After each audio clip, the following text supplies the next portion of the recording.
Hello guys, welcome to Fiction Quest.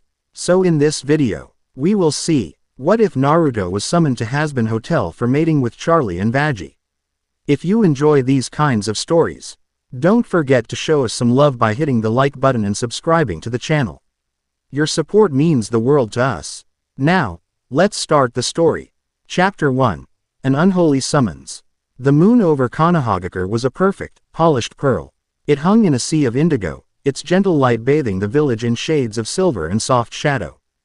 Below, the streets were quiet, save for the distant laughter from a late-night ramen stand and the whisper of wind through the great forests that cradled the valley. It was a piece hard won, paid for in blood and tears, and Naru. Uzumaki cherished it with every fiber of his being. He sat cross-legged atop the stone head of the fourth Hokage, his father. It was his favorite spot for meditation, a place suspended between the village he protected and the sky he had once fought to save. The air was cool and clean, carrying the scent of pine and damp earth. He drew it in, letting the natural energy of the world flow through him, a familiar and comforting current. Inside the vast, cathedral-like space of his mind, Kurama grumbled, the great fox's consciousness a constant, rumbling presence, no longer a prisoner, but a partner, a friend, half of a whole. Peace is boring, the fox muttered, his voice a tremor of primordial power that only Naruto could hear. Naruto's lips curved into a small smile, his eyes remaining closed. You used to say the same thing about being sealed inside me. You'll get used to it. HMPH. At least then there was the prospect of escape. This is settled. Naruto understood. After a lifetime of conflict, of striving and fighting and clawing his way toward a seemingly impossible goal, the quiet was its own kind of challenge. He had brought peace to the elemental nations. He was the hero, the sage of six paths, the strongest shinobi to have ever lived. But the boy who had once screamed his dreams from the rooftops was now a man who had achieved them, and the silence that followed was vast. He wasn't bored, not truly. He was content. But a part of him, the part forged in the crucible of war, still hummed with a restless energy, a power that now had no grand purpose to serve. He focused back on his senses. The hum of the village's lifeblood, the thrum of nature. He could feel it all, from the smallest beetle burrowing in the earth below to the faint chakra signatures of the Anbu guards on the village walls. It was a symphony of life. Then, a new note appeared. It was discordant, alien. Not of this world. Naruto's eyes snapped open, his placid blue instantly sharpening to the focused intensity of a hawk. The natural energy around him went still, recoiling. The air in front of him began to shimmer, not with chakra, but with something else entirely. Thin, impossible lines of silver and gold light began to weave themselves into existence, forming a complex circle on the stone before him. They moved with a purpose that felt both ancient and desperate, creating sigils and runes that burned with a faint, internal fire. They were utterly foreign to him, yet he could read the intent behind them as clearly as if it were written in his own hand. It was a summons, a plea, a drowning hand reaching for the surface. Kurama stirred, his mental voice sharp with alarm. Naruto, what is that? It feels wrong, vile. It's not vile, Naruto countered, his gaze fixed on the rapidly solidifying pattern. He rose to his feet, the orange and black of his familiar jacket seeming to absorb the moonlight. It's desperate, afraid, but there's something else, too. Something small, but bright. Hope. He could feel the power behind it. A strange mix of regal authority and raw, chaotic energy. It was a hook cast across dimensions, baited with a king's desperation and a daughter's dream. He could feel it trying to pull at him, to reel him in. A lesser man would have been torn from reality, but for the master of six paths senjutsu, it was merely a strong suggestion. He could shatter the seal with a thought, could turn his back and let this cosmic wrong number fade into nothingness. He should. This wasn't his world, not his problem. He had earned his peace. But the feeling, that tiny, bright spark of hope drowning in an ocean of despair, it was a feeling he knew all too well. It was the story of his entire life. To ignore it felt like turning his back on the boy he used to be, the 1W. Ho had stubbornly refused to let anyone be alone in the dark. The seal flared, the light solidifying into a shimmering, vertical gateway, a liquid mirror that showed not a reflection, but a swirling vortex of crimson and black. The smell that wafted from it was atrocious, a gut-turning miasma of sulfur, rot, ancient despair, and something cloyingly sweet, like burnt sugar. "Don't be an idiot, Kit," Kurama growled. "You have no idea what's on the other side." Naruto took a step forward, his expression set with a resolve that the great fox knew was unshakable. "Yeah," he said softly, his voice a low rumble. "But I know what they're feeling. And that's enough." He didn't fight the pull. He didn't brace against it. With the calm, decisive certainty that had won a war, Naruto Uzumaki, the sage of six paths, stepped into the light and was gone. The transition was jarring, a violent tumble through a reality that felt fundamentally broken. He was a being of life and natural energy, and this place was a vortex of its antithesis. He passed through screaming echoes of pain, gluttony, rage, and regret, a psychic sewer of tormented souls. Yet he remained the eye of the hurricane, a golden sphere of unwavering calm within his own mind. His sage mode a shield against the oppressive spiritual filth. He emerged not with a gentle fade, but with an explosive arrival. He materialized in the center of a cavernous lobby, his sudden appearance displacing the very air with a deafening crack. The world around him was a fever dream of garish reds, peeling wallpaper, and chipped gold paint. A crooked bar sat in one corner, manned by a winged creature with the face of a perpetually unimpressed cat. Scattered around were other bizarre figures, their forms twisted into demonic parodies of earthly creatures. The very atmosphere was a physical weight, a soul-crushing blanket of misery and cynicism that had been woven over millennia. And into this tapestry of decay, Naruto arrived like a miniature sun. His six paths sage mode, which had been a calm, golden aura in his world, erupted here like a solar flare. His vibrant, overflowing life energy was anathema to the stagnant despair of this realm. The nearest light bulbs didn't just flicker. They exploded in showers of sparks and glass. A long crack splintered across a nearby mirror. The floorboards beneath his feet groaned as if in agony, and a fine dust shook loose from the ceiling. Every demon in the room flinched, hissing and shielding their eyes as if staring into the heart of a star. His very presence was an act of purification, and it was excruciating. "What in the ever-loving fuck?" a voice shrieked. Naruto's senses, already on high alert, catalogued the room in an instant. The cat demon, Husk, dropped a bottle of cheap booze, its tea tearing lost in the hum of Naruto's power. A tall, spider-like demon in a pink and white suit, Angel Dust, who had been lounging suggestively on a sofa, was now sitting bolt upright, all four of his arms raised in shock. A look of genuine awe on his face. But the immediate threat was directly in front of him. A slender, gray-skinned demon with long, white hair and a red X over one eye stood in a combat stance. Her body radiating a mixture of terror and ferocious defiance. In her hands, she held a long spear tipped with a glowing, angelic point. It was aimed directly at his heart. This was Vaggie. "Don't move, you glowing asshole," she snarled, her voice trembling but her grip firm. "Who are you? How did you get in here?" Standing just behind her, her hand on the spear wielder's shoulder, was another figure. Taller, with rosy cheeks, a radiant smile that was currently a rictus of panic, and a pristine white and red suit. This one felt different. Amidst the crushing despair of this place, she was the source of that tiny spark of hope he had sensed. This was Charlie Morningstar, the princess of hell. "Vaggie, wait," Charlie pleaded, her eyes wide with a frantic, desperate optimism. "Maybe he's not hostile. Look at him. He's shiny." Naruto remained perfectly still, his golden chakra cloak swirling gently around him. His gaze swept over them, his sensory abilities analyzing everything. He felt the spear wielder's power, a strange, muted energy, like a banked fire, something holy that had been tarnished. He felt the princess's power, immense, chaotic, but held in check by her own gentle nature. He was a living weapon in a room full of potential combatants, but his expression was not one of aggression. It was one of calm, penetrating assessment. "Oh, he's more than shiny, Toots," Angel Dust purred from the sofa. Recovering his composure with remarkable speed, he gave Naruto an unabashed, head-to-toe appraisal. "Holy shit. Talk about a tall, blonde, and handsome drink of water. You new in town, big guy. 'Cause I'd love to show you the sights." Husk just groaned from behind the bar. Can't we go 5 goddamn minutes without some reality-bending bullshit happening in this lobby? Before anyone else could speak, a new presence made itself known. The shadows in the corner of the room seemed to deepen, to coalesce, and from them stepped a figure as tall and thin as a starved wolf.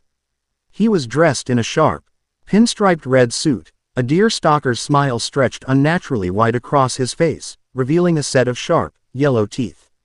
His eyes were crimson pools of manic energy, and a crackling static, like an old-timey radio tuning between stations, filled the air. Alistair, the radio demon, had arrived.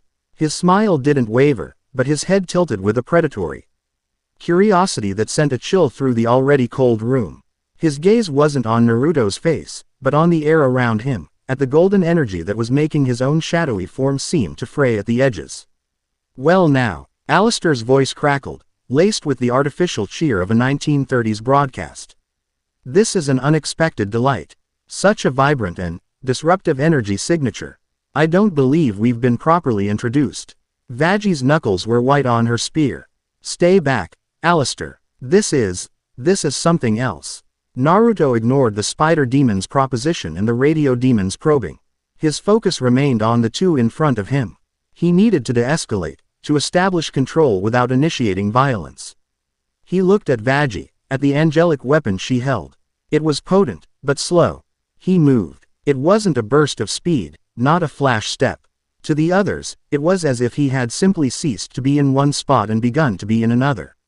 He was now standing directly in front of Vaggie, well within her guard. She let out a choked gasp, her instinct screaming at her to thrust the spear forward, but she was frozen, not by fear, but by sheer disbelief. Naruto didn't grab the weapon. He didn't break it. He simply raised his right hand and gently placed 2 fingers on the flat of the angelic blade. He channeled an infinitesimal fraction of his chakra into the metal. It was not a destructive act. He simply and fundamentally increased its specific gravity, its relationship with the space it occupied. Vaggie's eyes widened in shock as the spear, which weighed no more than a few pounds, suddenly felt like it was forged from the heart of a dying star. Her arms buckled under the impossible weight. With a grunt of pained effort, she was forced to let go, the holy weapon clattering to the floor with a deafening clang that echoed the weight of an anvil. It left a small crater in the floorboards. Naruto retracted his hand, his gaze calm and unwavering. "I'm not here to fight," he stated, his voice quiet but resonant, cutting through the static and the tension. It was the first thing he'd said, and the simple, human sound of it was more shocking than his display of power. He then looked past the stunned Vaggie to Charlie, his blue eyes locking onto her heterochromatic ones. He saw her fear, yes, but beneath it, he saw the pleading hope that had called him across the void. "You're the one," he said. A statement of fact. "You're the one who called." Charlie was speechless. Her mouth opened and closed, but no sound came out. Vaggie, recovering, quickly moved to stand between them again. Unarmed but no less fierce. "What do you want with her?" Before Naruto could answer, the oppressive atmosphere of the hotel was dwarfed by a presence that descended upon the lobby like a physical shroud. It was ancient, powerful, and steeped in a melancholy so profound it felt like the weight of a fallen cosmos. The grand double doors of the hotel swung open with a theatrical flair, revealing a figure that was both comical and terrifying. He was shorter than expected, dressed in a pristine white suit and a matching top hat adorned with a cartoonish apple and a snake. He carried an apple-topped cane. But his face, framed by blonde hair and bearing the same rosy cheeks as his daughter, was etched with an exhaustion so deep it seemed to absorb the light around him. This was not the fearsome king of hell from fire and brimstone sermons. This was a father at the end of his very long rope. Lucifer Morningstar had made his entrance. His eyes, burning embers of gold, swept the room and landed immediately on Naruto. There was no surprise in his gaze, only a grim, weary confirmation. "So, it worked," Lucifer said, his voice a smooth baritone that held no joy, only the flat finality of a desperate gambit that had paid off. He walked into the lobby, his cane tapping a crisp rhythm on the floor. He gave his daughter a brief, pained look. "Charlie Bean, Vaggie, stand down. He is here because I brought him here." The revelation hit the room like a physical blow. Charlie stared at her father, her expression a whirlwind of confusion and hurt. You did this. Dad, what's going on? Who is he? Vaggie's expression hardened into one of pure fury. You brought this thing here without telling us. After everything we're trying to build. Lucifer sighed, a sound that seemed to carry the weight of eons. He waved a dismissive hand, and a flustered, lanky owl demon with a ridiculously long neck, Stolos, materialized in a puff of smoke and arcane symbols, clutching a massive, leather-bound grimoire. His Majesty required a trans-dimensional anchor of unparalleled vital essence, Stolos stammered, adjusting his monocle nervously. The ritual was complex. Theoretically impossible, in fact. We needed a locus of primordial life, a champion of not death. The grimoire pointed to only one possibility. He gestured vaguely at Naruto. Lucifer stepped forward, his gaze fixed on Naruto. I'll make this simple, because we are catastrophically out of time, he began, his theatricality gone, replaced by a grim urgency. Heaven is broken. You've seen the exterminations, Charlie. You think they're about population control. That's a lie we've been fed, a convenient excuse. It was always a message. A show of force. He began to pace, his cane forgotten in his hand. There's a faction up there. A militant, zealous sect on the Seraphim Council. They believe hell isn't a prison to be managed, but a stain to be erased. A cosmic mistake. The exterminations were their pet project. But they're losing patience. They're gaining influence, pushing for a vote. Not for another extermination, but for a final purification.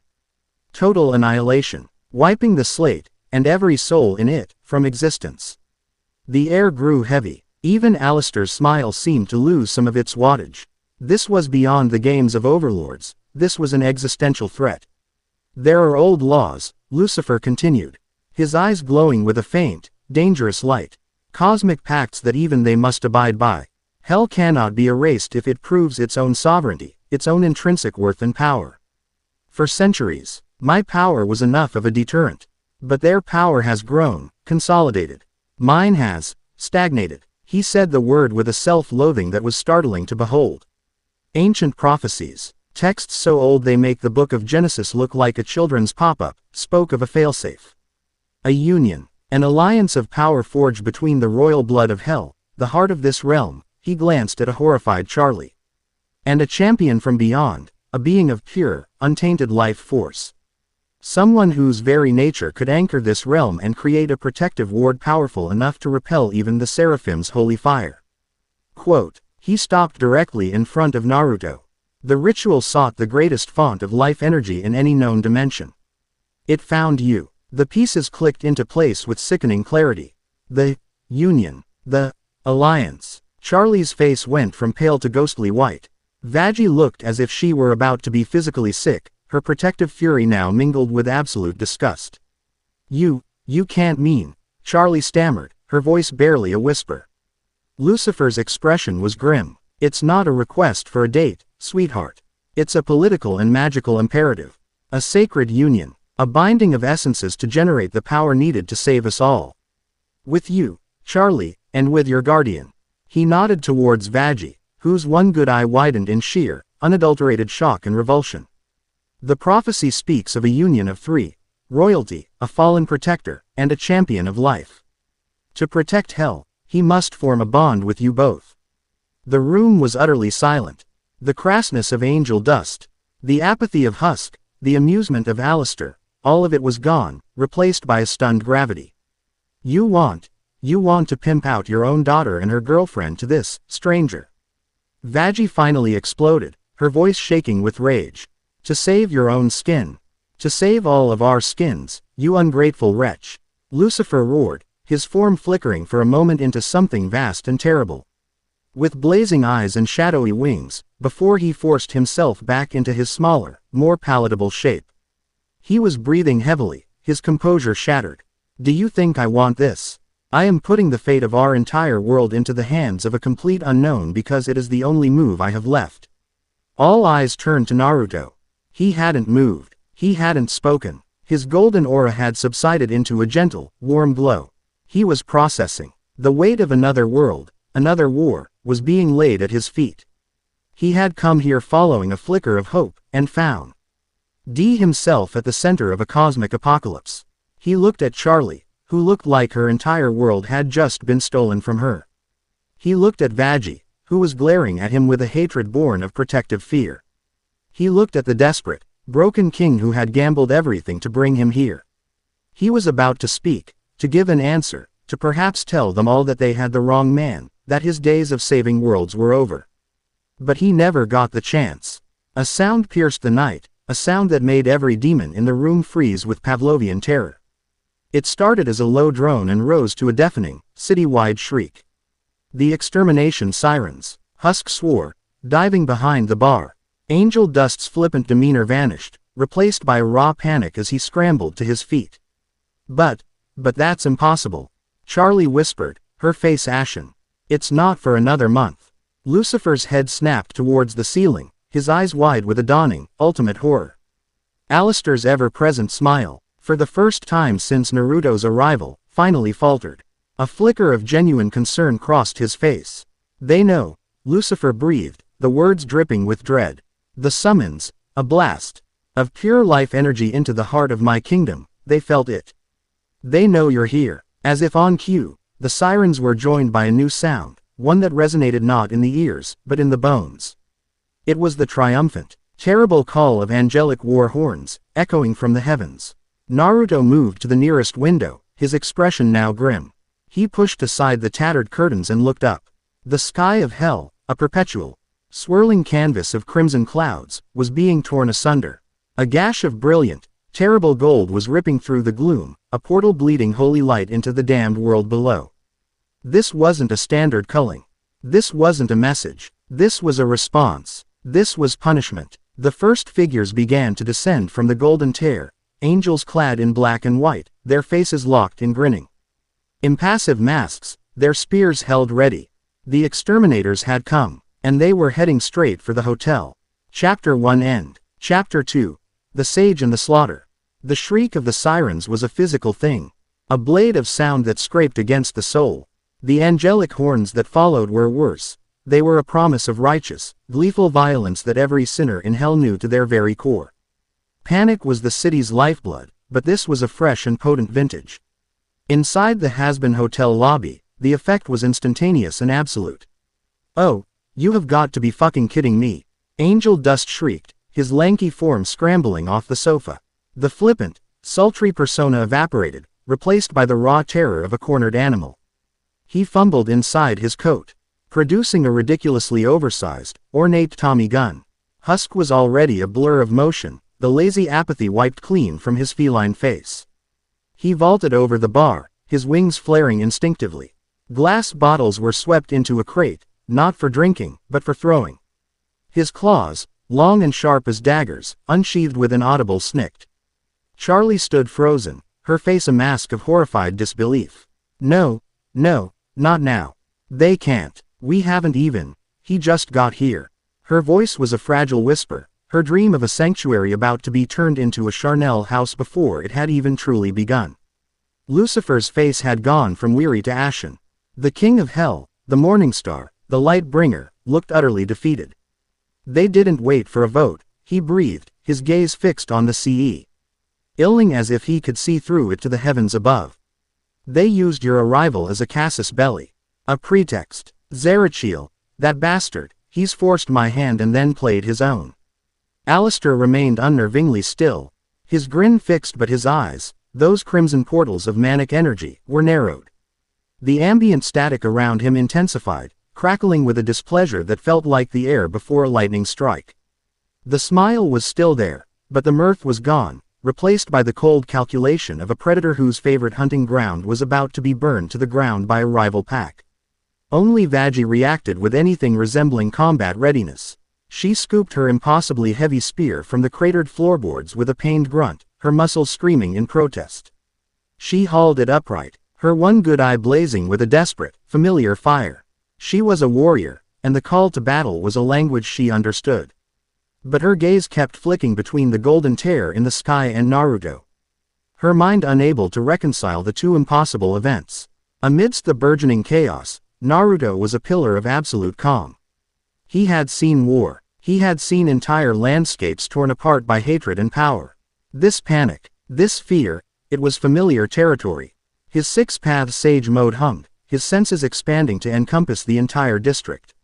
He could feel the thousands of terror-filled, lead hearts hammering in the chests of the city's denizens. He could feel the cold, uniform, and utterly merciless energy of the descending angels. They were a legion, a swarm of hungry locusts descending on a wheat field. He turned from the window, his gaze sweeping over the terrified occupants of the lobby. His voice, when he spoke, was not loud, but it cut through the panic like a hot knife through butter. Inside, he said, it was not a suggestion. It was not a plea. It was a command, delivered with the quiet, unshakable authority of a general on the eve of battle. His eyes met Vaggie's. All of you, get everyone who can't fight into the basement. Bar the doors, board the windows. This building is your fortress. Defend it. Vaggie stared at him, her spear held in a white-knuckled grip. And what are you going to do? Take them all on by yourself. There are hundreds of them. They're exorcists. The title was spoken like a curse, a word that held the weight of her own traumatic past. Naruto's expression didn't change. Yes, quote, the single word, spoken with such matter-of-fact certainty, hung in the air, more shocking than any boast. He wasn't bragging. He was stating a fact. He turned his gaze to Charlie, whose eyes were wide and shimmering with unshed tears. Your dream, he said softly, his voice for her alone. You want to protect them, right? It starts now. Protect the ones inside this hotel. I'll handle the ones outside. Something in his calm demeanor, in the absolute conviction in his blue eyes, broke through her paralysis. She nodded, a single, jerky motion. The princess was gone, replaced by a leader. However green. Right, everybody, she shouted, her voice finding its strength. You heard him. Angel, Husk, help me get the doors. Nifty, find blankets for the cellar. Dad, Lucifer looked at her, then at Naruto. A complex storm of emotions crossed his face. Shame, fear, and a flicker of something that looked like awe. He had summoned a force of nature, and it was now giving orders in his own damn hotel. He gave a curt, almost imperceptible nod. The king of hell was, for the moment, following another's lead. As the others scrambled into action, in a flurry of panicked but purposeful activity, Naruto turned back to the main doors. Vaggie hadn't moved. She was still staring at him, her mind wrestling with a dozen conflicting instincts. You don't get it, she said, her voice low and intense. Their spears can kill demons. Permanently. Their armor is blessed. They aren't just soldiers, they're holy weapons. You can't just punch them. Naruto paused at the door, his hand on the handle. He glanced back at her over his shoulder. A small, almost sad smile touched his lips. They can't kill what they can't touch, he said, and then he pushed the doors open and stepped out into the crimson-tinged street. The heavy doors swung shut behind him with a resounding boom, sealing him outside. He stood alone on the pavement in front of the Hazbin Hotel. The air was cold, smelling of ozone and an unsettling, sterile purity that was actively at war with hell's sulfurous atmosphere. Above, the sky was a terrifying spectacle. The golden tear bled light, and from it poured a seemingly endless stream of exorcists. They moved with a predatory grace, their black and white forms stark against the red sky. Their faces were hidden behind grinning, LED-eyed masks. Their expressions locked in a rictus of manic joy. Some cackled, their voices amplified and distorted. Others were silent, their movements economical and deadly. They were a swarm, and their hive was the hotel. They saw him immediately. A single figure, standing alone, bathed in a soft, golden light. A ripple of what could only be amusement passed through the first wave. One of them, bolder than the rest, swooped down. Its angelic spear leveled. It let out a distorted giggle, aiming to impale the strange, glowing sinner before its brethren even reached the ground. Looky here, boys, it chirped through its mosque speaker. One's waiting for us, eager to be purified. Naruto didn't even look at it. He was tracking the 50 others that were using the first as a distraction. As the spear tip came within inches of his chest, he moved. He sidestepped, a simple, fluid motion.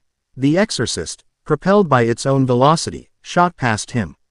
Naruto's hand shot out, not in a strike, but in a precise, open palm motion. He didn't grab the angel's wing, he simply pushed. It was a gentle application of force, but it was imbued with his chakra. The angel's flight path was instantly altered. It tumbled out of the air, losing its graceful trajectory, and slammed into two of its swooping companions. The trio went down in a tangle of limbs and screeching metal, crashing into the sea. Of a nearby building with enough force to shatter brick. The amusement in the air died instantly. The swarm converged, dozens of them, all at once, from every direction. It was a storm of black, white, and silver. Spears thrust from the front, the sides, and above. What followed was not a fight. It was a dance. Naruto became a blur of orange and gold. He didn't need to rely on overwhelming power yet. This was pure, refined taijutsu, honed in 1,000 battles. He weaved between spear thrusts that could end a demon's existence. He deflected blades with the back of his hand, the reinforced metal of his gloves turning aside the holy weapons. An angel lunged, and he dropped, sweeping its legs from under it. Another attacked from behind, and he spun, using the angel's own momentum to throw it into a cluster of its allies. He moved with an impossible prescience, a master of three-dimensional combat. He was always where they weren't, his movements a perfect, flowing river around which the jagged rocks of their attacks broke. He disarmed them, broke their limbs with precise, efficient strikes, and tossed them aside like broken dolls. He was dismantling them, unit by unit, without killing a single one. It was a display of martial superiority so absolute it was insulting. Inside the hotel, the residents watched, their faces pressed against the boarded-up windows. Holy shit, Angel Dust breathed, his bravado forgotten. He had been in countless turf wars, had fought and killed, but he had never seen anything like this. He's not even hitting them half the time. He's just making them hit each other. Husk, perched on the bar, squinted, his bottle of booze forgotten. He's faster than them, way faster. They're telegraphing every move and he's 3 steps ahead. But it was Vaggie who was most profoundly shaken. She stood at a cracked second-story window, her spear held loosely in her hand.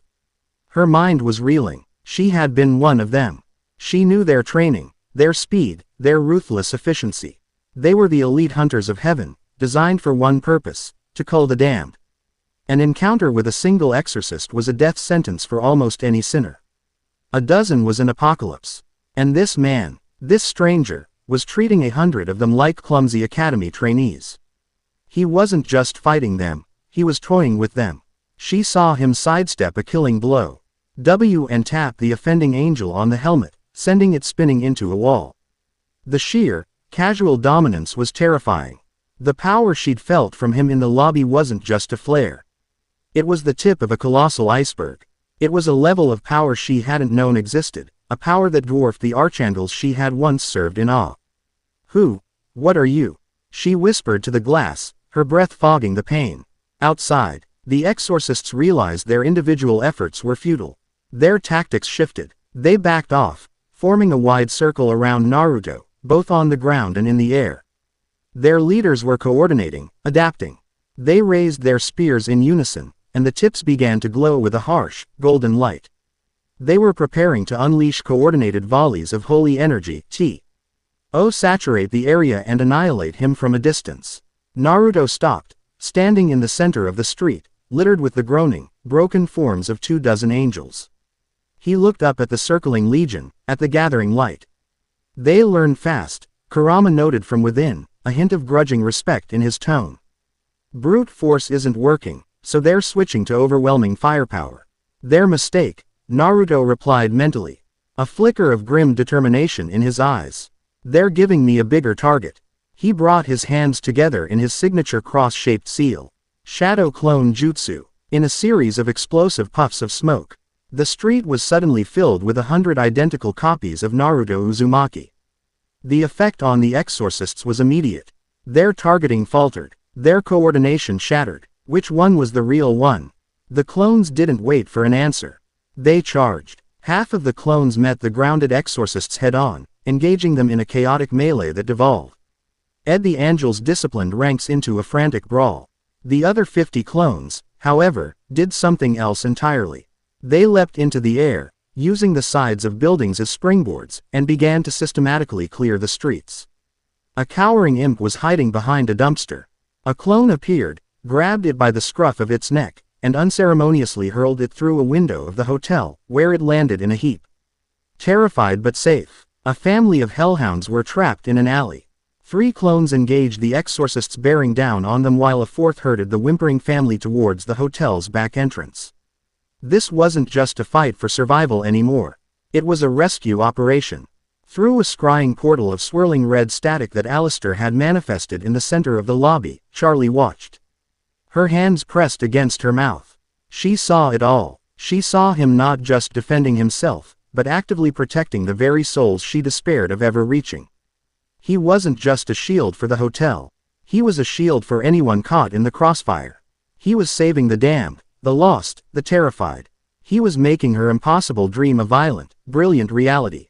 Her awe was so profound it was painful. A starburst of emotion in her chest.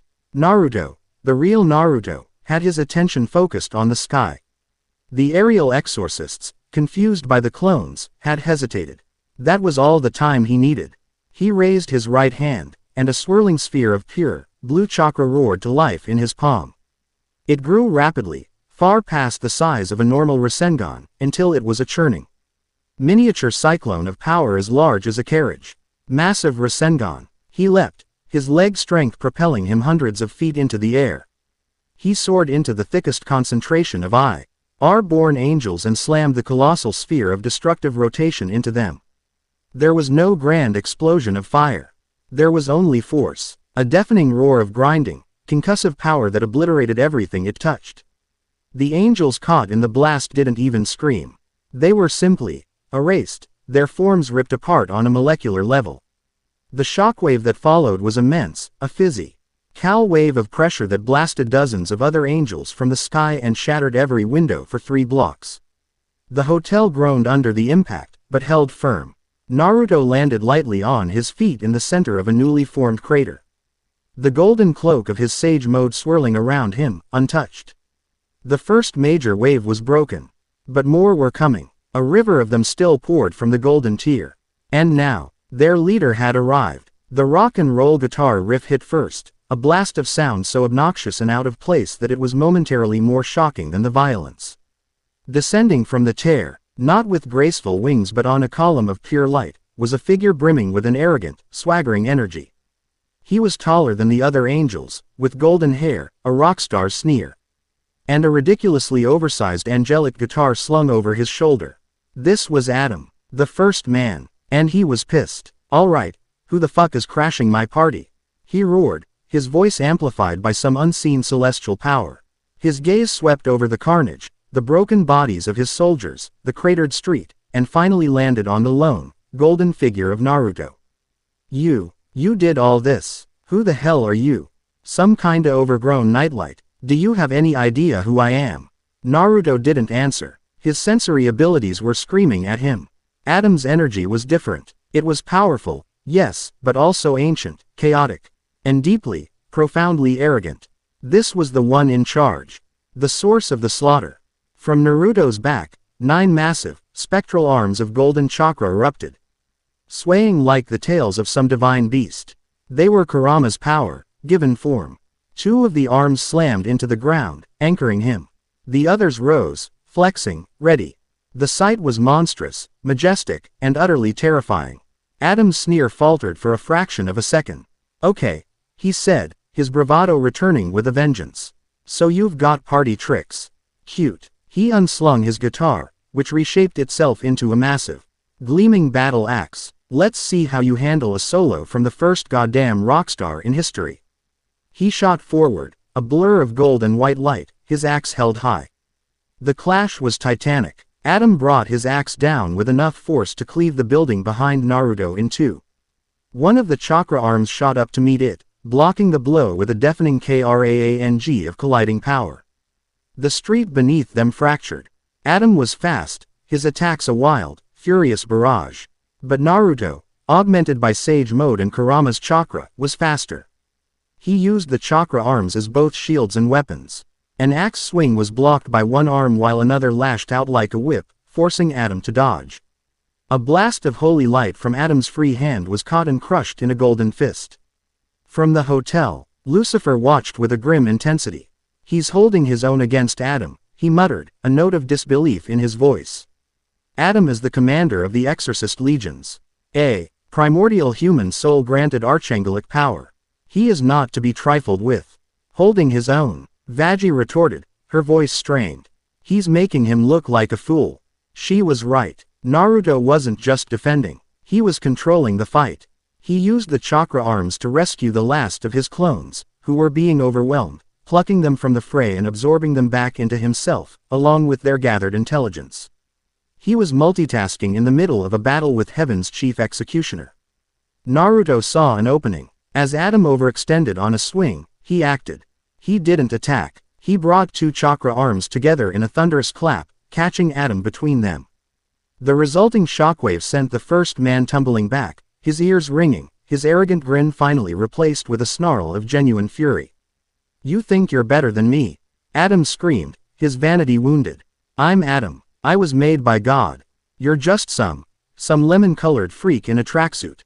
Naruto's feet hadn't moved from their spot. He finally spoke, his voice cold and clear, cutting through Adam's tantrum. "You were the first, given a paradise, and this is what you chose to become. A butcher who delights in the slaughter of the helpless." As he spoke, three small, black spheres materialized behind him, hovering silently. "The truth-seeking orbs. The ultimate defense and offense. I've seen monsters in my life," Naruto continued, his gaze hardening. "I've fought beings of pure hatred, gods who wanted to enslave the world. But you're just a bully. A sad, pathetic bully who mistakes cruelty for strength." Adam lost it. With a roar of pure, narcissistic rage, he charged, his axe glowing with the light of a miniature sun. "I'll fucking kill you." He swung. Naruto didn't move to dodge. He simply let one of the truth-seeking orbs float forward. The holy light of Adam's axe, the blessed metal forged in heaven's own furnaces, touched the black sphere and ceased to exist. The axe didn't shatter. It didn't break. It turned to gray, lifeless dust from the point of contact, the disintegration spreading up the haft in a split second until Adam was left holding nothing but a useless handle. He stared at it, his eyes wide with utter shock. What? How? Naruto moved then, his speed explosive. He was in Adam's personal space before the dust had even settled. He didn't punch. He didn't kick. Several long, black rods shot from his sleeve, and with a series of precise, disabling strikes, he pinned Adam's limbs, immobilizing him completely. The rods pulsed with Naruto's chakra, disrupting the flow of Adam's holy energy, rendering him powerless. The first man was held fast, crucified in midair. Naruto floated before him, his blue eyes filled not with hatred, but with a profound, weary disappointment. "Go back," Naruto said, his voice low and deadly serious. "Tell your masters. Tell the Seraphim Council. Tell Zerachiel. Tell all of them. The annual slaughter is over. This city, this hotel, it is under my protection now." He reached out and placed a hand on Adam's chest. He wasn't attacking. He was delivering the final part of his message. "The next time you bring a war to my doorstep," he whispered, his voice dropping to a tone of absolute menace, "I will not be so merciful. I will not stop at your soldiers. I will come for your commanders. I will come for you. And I'll drag you from your silver city and show you what true power looks like. Leave, now." He flicked a finger, and the black receivers dissolved. Adam, powerless and trembling with a mixture of rage and for the first time in his long existence, genuine terror, scrambled back, his wings flapping frantically. He gave Naruto one last look of horrified disbelief and shot towards the golden tear in the sky, a defeated coward. The remaining exorcists, seeing their commander routed and humiliated, broke completely. It was a full-scale, disorganized retreat. They swarmed back towards the portal, desperate to escape this monster that had single-handedly broken their legion. But Naruto wasn't finished. The portal remained, a wound in the sky, a gateway for future invasions. It had to be closed. He held out his hand, and a black, swirling Rasengan formed. Simultaneously, a massive amount of wind nature chakra, sharp and screeching, began to rotate around it, forming 4 gigantic blades of wind. sound it made was the shriek of a hurricane, a sound that promised utter annihilation. Wind style. Tailed beast bomb Recentrican. He drew his arm back, the muscles in his back and shoulder coiling like springs. With a mighty roar that seemed to shake the foundations of hell itself, he hurled the ultimate projectile at the heavens. The spinning sphere of destruction flew, not as a projectile, but as a guided missile, homing in on the golden tier. When it struck, the effect was cataclysmic. The sky didn't just close. It shattered. Great, jagged cracks of black lightning spread out from the point of impact. As if the very firmament were made of glass. The golden light of the portal flickered, imploded, and then was snuffed out in a wave of violent, silent darkness. The resulting shockwave was not of sound or force, but of pure spatial distortion. It washed over Pentagram City, silent and absolute. Every demon, from the lowest imp to the most powerful overlord in their tower, felt it. They felt the gate to their destruction being slammed shut with a finality that was absolute. They felt the oppressive presence of the Holy Legion vanish in an instant. And then, silence. The sirens were dead. The horns were gone. The screaming had stopped. The only sound was the distant crackle of fires and the groaning of damaged buildings. The normal, crimson gloom of hell's sky had returned, scarred but whole. In the silent aftermath, Naruto floated alone in the center of the devastation. The intense golden cloak of his six paths sage mode slowly receded, the 9 chakra arms melting back into his body. The truth-seeking orbs dissolving into nothingness. The overwhelming presence of a god faded, leaving behind just the man, his orange jacket torn, his face smudged with soot. He hovered there for a long moment, a solitary figure against the blood-red clouds. Then, slowly, he turned and looked back at the battered but standing Hazbin Hotel. Chapter 2 End. Chapter 3. The Politics of Power. The silence that followed the shattering of the sky was more profound than any noise. It was a vacuum, filled only by the scent of ozone, burnt sugar, and the lingering, phantom terror of Athrea. So absolute it had defied comprehension. For a long, stunned moment, all of Pentagram City held its collective, wretched breath. Then, the city's heart began to beat again, this time to a new, frantic rhythm. On every street corner, in every grimy bar and decadent penthouse, screens flickered to life. Vox Tech towers, the black, monolithic spires that dominated the skyline, became colossal pulpits. Their countless displays all broadcasting the same fragmented, glitching footage. Vox, the TV-headed overlord, was in a frenzy. He had lost direct control of his camera drones the moment Naruto's raw Centrican had hit the sky. The spatial distortion had fried them, but he had enough. The footage was chaotic, looping, and utterly mesmerizing. A lone, golden figure standing against a legion. Angelic spears deflecting off his skin. A colossal sphere of blue energy annihilating a squadron. Monstrous arms of pure light erupting from his back. The humiliation of Adam, heaven's top dog, broadcast in glorious, stuttering high definition. And the final, sky-shattering throw that had made every overlord in the city feel a tremor in the very foundations of their power. Vox's own face, a manic, glitching CRT screen, appeared over the footage. His voice, usually a smooth, condescending baritone, was sharp with a mixture of avarice and alarm. Citizens of Pentagram City, unprecedented events have transpired. An unknown entity, a being of immense and unregulated power, has single-handedly repelled the annual extermination. The screen flashed with an image of Naruto, midair, his face a mask of grim determination. Who is he? Where did he come from? And what does this violent disruption mean for the established order of our great city? This network will not rest until we have answers. This player. This, Golden God, is he a savior, or a threat to everything we know? Stay tuned to Vox Tech for the truth. It was a declaration of war, disguised as journalism. Vox didn't care about the truth. He cared about control. Naruto was an unknown variable, a power source not plugged into his network, and that made him a mortal enemy. In a plush, velvet-lined studio reeking of cheap perfume and expensive drugs. The moth demon Valentino watched the same footage on a dozen screens, a long cigarette holder dangling from his lips. His usual languid cruelty was replaced by a sharp, predatory focus. Power like that, it was something to be owned. To be broken, leashed, and made to perform. The thought of bringing such a being to heel, of making him another one of his stars, was an intoxicating fantasy.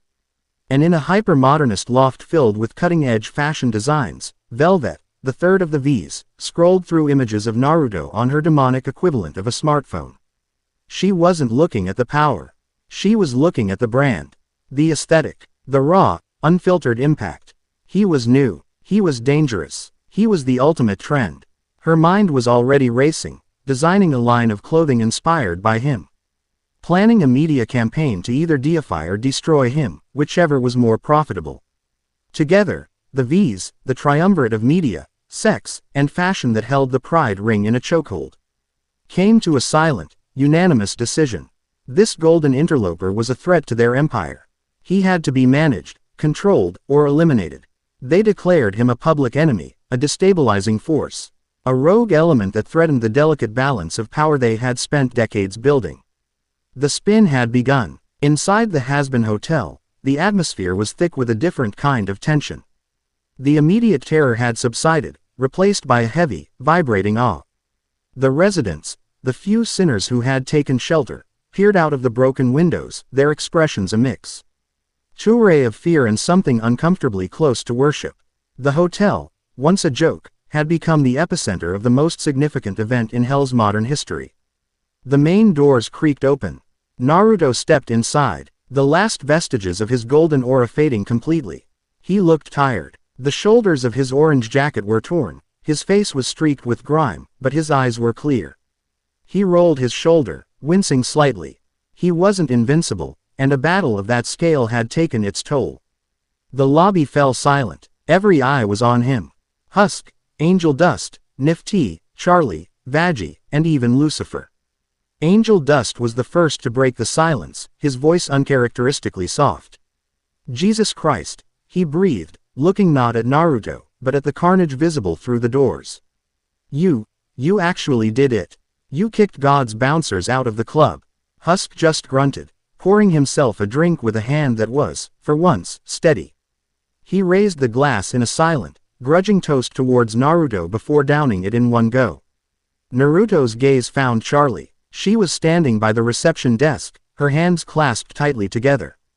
Her eyes were shining, not with tears of fear, but with a light so bright it was almost painful to look at. The awe on her face was overwhelming, but beneath it was something deeper.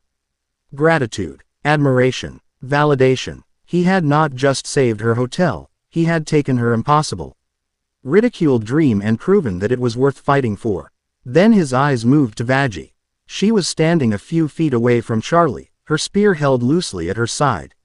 Her single eye was wide, her expression a complex storm. The fury was gone. The suspicion was still there, a flickering ember, but it was being drowned by a flood of sheer, unadulterated shock.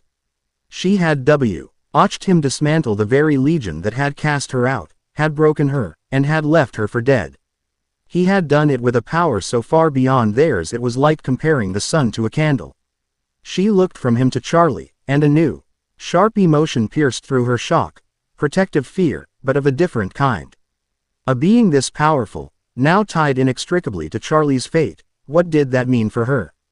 For their future. The heavy, unspoken proposal from Lucifer hung in the air, no longer an abstract, desperate political maneuver. It was now a terrifyingly real possibility. The power he had just demonstrated was the proof of concept. The union wasn't just a theory, it was the only logical next step. And the shared crucible of the battle had forged a bond between them that was already stronger than they knew. They had been strangers an hour ago. Now, they were survivors. Comrades. My office, Lucifer said, his voice cutting through the quiet. It was a command, but his eyes, as they met Naruto's, held a new, grudging respect. All of us. Now. The King of Hell's office was less a workspace and more a monument to his own magnificent melancholy. It was filled with half-finished projects, tiny, clockwork ducks, blueprints for fantastical amusement parks, musical compositions left incomplete. It was the den of a genius suffering from a terminal case of apathy. He didn't sit behind his desk. He paced in front of it. The energy in the room tense. Naruto stood near the window, looking out at the red sky. Charlie and Vaggie stood together, a silent, united front. The V's are already making their move. Lucifer began, gesturing vaguely at a dark screen that was showing Vox's broadcast. They're framing you as a loose cannon, a new tyrant in the making. They're afraid of you, which means they'll try to destroy you before you can threaten their monopolies. Let them try, Naruto said quietly, not taking his eyes off the city. Lucifer shook his head. It's not that simple. They control the narrative. In hell, perception is power. If they convince the other overlords you're a danger, you'll have a turf war on your hands that will make that extermination look like a schoolyard scuffle. We need allies. We need to consolidate. He stopped pacing and looked directly at Naruto, then at his daughter. The Union. We need to move forward with it. A formal announcement. A ceremony. We need to show hell that you aren't a rogue agent, but an official ally of the Morningstar throne. That your power is now our power. Charlie flinched. Vaggie's hand tightened on her spear. The reality of the situation came crashing back down. Dad, you can't be serious. Charlie protested, her voice pleading. We can't just force this. It's wrong. Wrong. Lucifer laughed, a bitter, humorless sound. Sweetheart, we are talking about preventing cosmic genocide. The Seraphim Council will not take this lying down. Adam's defeat will be seen as an act of open rebellion. They will be back, and next time, they won't send a legion. They will send an army. We need the ward. We need the power that only this alliance can create. Vaggie stepped forward, her eye blazing. And what about him? Does he even agree to this? You're all talking about him like he's just some weapon you summoned. All eyes turned to Naruto. He had been silent throughout the exchange, a calm center in their storm of panic and morality. He finally turned from the window, and his gaze was steady. She's right, he said. His voice was calm, but it held an iron core. I'm not a weapon, and I won't be used as one. He looked at Lucifer. Your plan saved hell for a day. But fear and force won't build you a kingdom that can last. You want to fight the V's. You want to unite the overlords. You don't do it by hiding in your palace and issuing decrees. You do it by facing them. Lucifer stared at him, nonplussed. Face them. They'll try to kill you. They can try, Naruto repeated, his voice still quiet. He walked towards the center of the room, his presence filling the space. They're broadcasting a challenge, framing me as a threat. The best way to answer that is to accept the challenge. He looked from Charlie to Vaggie, his gaze softening almost imperceptibly. I won't force any union. Any alliance we make will be a choice. Our choice. All three of us. But first, I need to make one thing clear to every power player in this city. He looked back at Lucifer. They want me to present myself at their tower. They want me to explain my intentions. It's a trap. A public stage to try and humiliate or assassinate me. Quote, exactly, Lucifer exclaimed. So you can't go. I'm going, Naruto stated, his tone leaving no room for argument. But I'm going on my terms. Not to explain myself. To deliver a message. The journey to the V's tower was a masterstroke of psychological warfare. Lucifer had offered a royal carriage. Alistair, who had appeared from the shadows with a disturbing level of glee, had offered to transport them in a swirl of screams and static. Naruto refused. He walked. He stepped out of the Hazbin hotel and simply began to walk down the main thoroughfare of Pentagram City, heading directly for the broadcasting heart of the V's empire. The city, still reeling, was a chaotic mess. Sinners were emerging from their hiding places, gawking at the damage, at the scattered, dissipating forms of the few fallen exorcists the clones hadn't cleaned up. Then they saw him, the golden man from the news. A wave of silence spread out from him as he moved. Sinners, from hulking brutes to skittering imps, parted before him like the Red Sea. They stared, their expressions a mixture of raw fear, awe, and a strange, unfamiliar hope. He wasn't in his glowing sage mode. He was just a man in an orange and black jacket. But the memory of his power was so fresh, so potent, that his very presence carried an authority greater than any overlord. He didn't look at them. He just walked, his stride even and purposeful, his destination clear. He wasn't 2 blocks from the hotel when 2 figures hurried to catch up, falling into step on either side of him. You're an idiot, Vaggie muttered, her hand gripping the shaft of her spear so tightly her knuckles were white. Walking into the lion's den alone. He's not alone, Charlie said, her voice firm. She held her head high, her royal posture returning. If he was going to walk into the heart of his new enemy's territory, the Princess of Hell would be at his side. It was a statement, an endorsement. Naruto glanced at them, a flicker of surprise and something warmer in his eyes. He didn't say thank you. He just gave a small, almost imperceptible nod. The gesture was enough. They were a unit. Their arrival at the base of the Vox Tech Tower was an event. Every screen on the building's face was showing their approach, a live feed for the entire city to see. The doors slid open, and they were met not by guards, but by a chillingly polite robotic receptionist. The V's are expecting you. Penthouse floor. The elevator ride was silent and tense. When the doors opened, they stepped into a vast, minimalist boardroom that overlooked the entire city. The three overlords were waiting for them. Vox stood before a massive wall of screens, his own face displayed on them in a dozen different expressions. Valentino was lounging on a sleek, modern sofa, exuding a predatory indolence. Velvet was leaning against a bar, scrolling through her phone, the picture of bored arrogance. Well, Vox's synthesized voice boomed. Look what the cat dragged in. The golden boy himself. And he brought the royal mascot and her attack dog. To what do we owe the pleasure? Naruto didn't respond to the taunt. He walked calmly to the center of the room, Charlie and Vaggie flanking him. His gaze swept over the three of them, his senses analyzing, cataloging. He felt the raw electrical power humming from Vox, the cloying, mind-altering pheromones wafting from Valentino, and the sharp, cutting ambition radiating from Velvet. You wanted me to explain my intentions, Naruto said, his voice level. So I'm here. Vox chuckled. Straight to business. I like that. So, enlighten us. You show up out of nowhere, derail a centuries-old tradition, and vaporize a chunk of Heaven's army. Most people would call that a hostile takeover. What do you call it? On the screens behind him, images flashed. Naruto's Rasenshuriken, the cratered street, Adam's terrified face. It was an intimidation tactic. Naruto remained unfazed. He let a beat of silence hang in the air, a silence that became increasingly uncomfortable for the V's. Then, he let a minuscule amount of his chakra pressure leak out.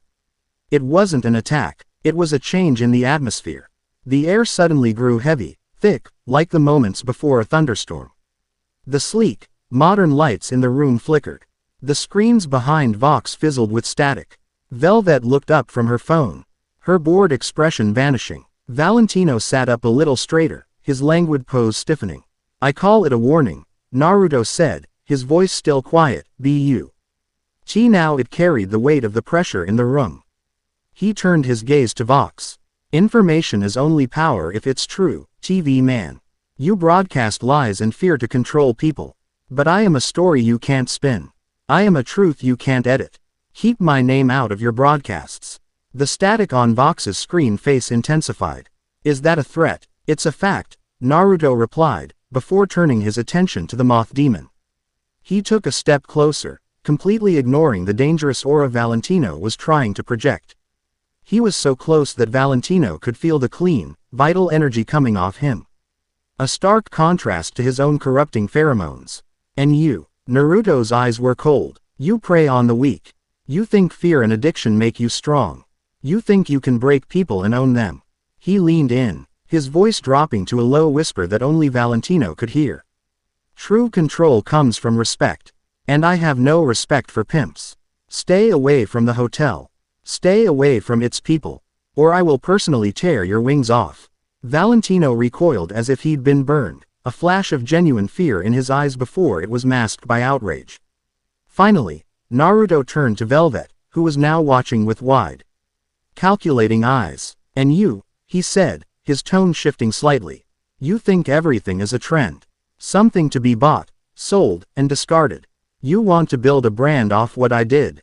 He gestured to the city outside. Some things are timeless. Survival, freedom, protecting your own. They aren't for sale. Find another product to peddle. He had addressed and dismissed all three of them in under a minute. He now stood in the center of the room, his point made. I have no interest in your turf wars, he declared, his voice rising to its normal volume again. I don't want your territory, your souls, or your businesses. I am here for one reason. To protect the Hazbin Hotel and the people under its roof. That is my only intention. He let that sink in before delivering his final, chilling ultimatum.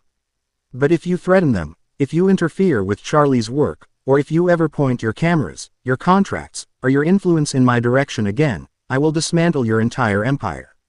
Brick by brick, screen by screen, and I will do it so quietly, no one will even know who to blame.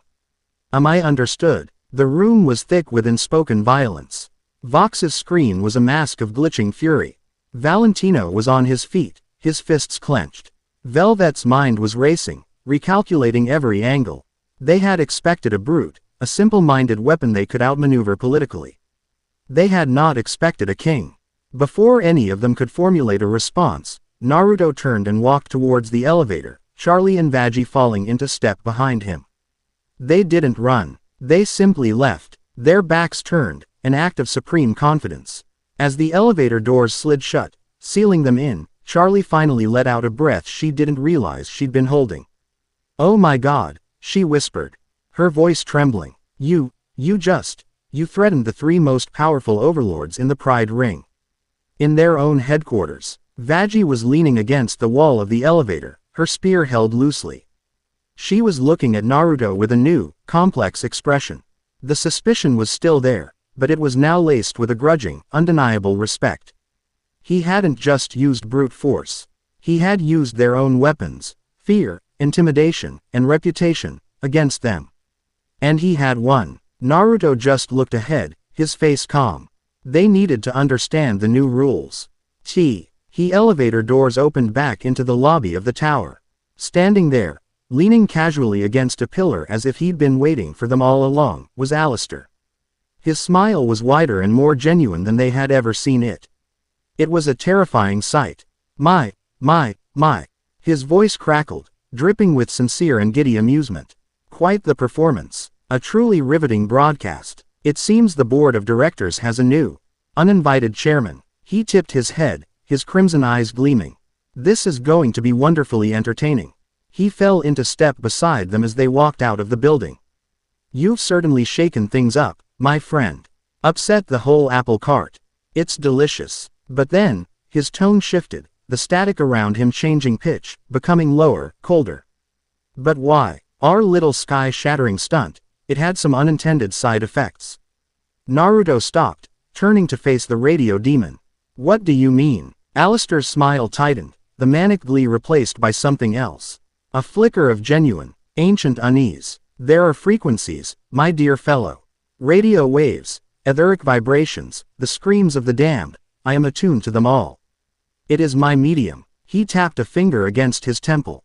When you broke that portal, you didn't just send the angels packing. You sent a shockwave through dimensions. And it stirred something up.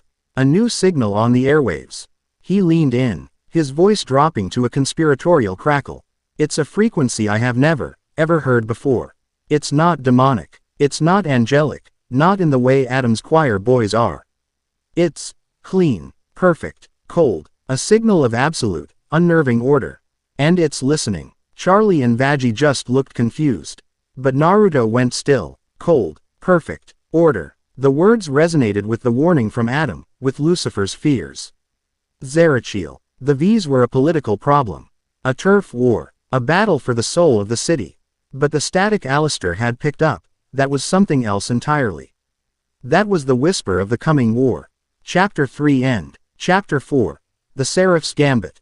The week following the confrontation with the V's was an unnerving calm before a storm everyone knew was coming. The Vox Tech network fell strangely silent on the subject of the Golden God. There were no more hit pieces, no more fear-mongering broadcasts. It was a silence more menacing than any threat, a clear sign that the overlords were regrouping, reassessing, and plotting. Pentagram City watched and waited, the air thick with anticipation. At the Hazbin Hotel, a new, tentative routine had begun to form. The act of shared survival had changed everything. The handful of sinners who had taken shelter during the extermination hadn't left. They lingered, a mixture of fear and a desperate, newfound hope. Keeping them tethered to the place that had been their salvation. They treated Naruto with a wide-eyed reverence that made him deeply uncomfortable, scurrying out of his path and speaking in hushed whispers whenever he entered a room. The dynamic between the central trio had shifted into something fragile and undefined. The union was the colossal elephant in every room, a topic so monumental and terrifyingly intimate that no one dared address it directly. Instead, they communicated through actions. Naruto would quietly repair a section of the hotel damaged in the fight. Vaggie would stand guard while he worked, her posture radiating a tense, protective energy. Charlie would bring them both coffee, her smile bright but her eyes filled with a whirlwind of unspoken questions and emotions. They were orbiting each other, bound by a shared destiny they hadn't yet found the words to accept. It was on a deceptively quiet Tuesday afternoon that the real storm arrived, not with thunder and lightning, but with a polite knock on the hotel's front door. Charlie, ever the optimist, hurried to answer it, her hopes always high for a new potential guest. Vaggie was a half-step behind her, her Han D never far from the spear that now leaned against the reception desk. Naruto was in the main lobby, attempting to teach a surprisingly receptive angel dust the basics of hand-to-hand combat, a sight so surreal that Husk was watching from the bar without even drinking. When Charlie opened the door, she found a woman standing on the porch. The word, beautiful, was an understatement. She was serene. She had long, flowing hair the color of spun moonlight, and eyes that held the calm, deep blue of a twilight sky. She was dressed in a simple, elegant white dress that seemed to shimmer faintly, unsoiled by hell's grimy air. She carried no luggage, only an aura of profound peace that was so alien to this place it was almost suffocating. "Hello," the woman said, her voice a melody, calm and impossibly gentle. "I was told this is a place for redemption. A place for lost souls seeking a better path. My name is Sarah. I believe I am lost." Charlie's face lit up with the force of 1,000 watts. A new guest. A voluntary one. And one who seemed so genuinely penitent. "Oh my gosh, yes. Yes, you've come to the right place. Welcome to the Hazbin Hotel. I'm Charlie," she gushed, grabbing the woman's hand and pulling her inside. Vaggie stiffened immediately. Her instincts, honed by years as a hunter and a survivor, screamed at her. This, Sarah, was too clean. Too calm. There wasn't a speck of sin's corruption on her. No trace of the desperation or weariness that marked every other soul in hell. She felt manufactured. Naruto's training session with Angel Dust came to an abrupt halt. As Sarah stepped across the threshold, he felt it. It was not the oppressive despair of a demon or the tainted light of a fallen angel like Vaggie. It was a pure, controlled, and utterly celestial energy, carefully shielded and suppressed, but unmistakable to his senses. It was the same fundamental energy he'd felt from the exorcists, but refined, concentrated, and 1,000 times more powerful. It was the energy of heaven. Walking through their front door, Alistair, who had been observing the training session from a shadowed armchair, materialized beside the bar. His smile became a razor-thin line, his eyes narrowing into crimson slits. The ambient static around him dropped to a low, dangerous hum. He recognized the energy for what it was, and his hostility was immediate and palpable. My, Charlie," Alistair's voice crackled. The faux cheer completely gone. "What a pretty little songbird you've brought into our nest. She smells awfully sterile." Sarah's serene smile didn't falter as she surveyed the room. Her gaze passed over the suspicious Vaggie and the hostile Alistair, and then it landed on Naruto. Her twilight blue eyes met his ocean blue ones. For a fraction of a second, a flick of something ancient and powerful passed between them, a silent acknowledgement of two gods meeting on a foreign battlefield. She knew what he was. And he knew what she was. She was a seraph, an angel from heaven's highest order, and a spy. "I am simply a soul who has grown weary of the endless cycle of this place," Sarah said, her voice washing over the room, a gentle wave meant to soothe and disarm. "I heard of a new hope, a new path being forged here. I had to see it for myself." Charlie, blinded by her optimism, was completely won over. "Of course, let me show you to a room." Vaggie moved to block her path. "Charlie, wait, let's ask her a few questions first. Like, what ring did you come from? Who was your overlord?" Sarah's smile remained gentle. "I have wandered for a long time, my dear. The politics of this realm mean little to me. All that matters is the future, not the past, correct? Isn't that the philosophy of this hotel? She had perfectly weaponized Charlie's own ideology against Vaggie's caution. Charlie beamed, vindicated. Vaggie's expression soured. This woman was good, dangerously good. Over the next few days, Sarah proved to be the model guest.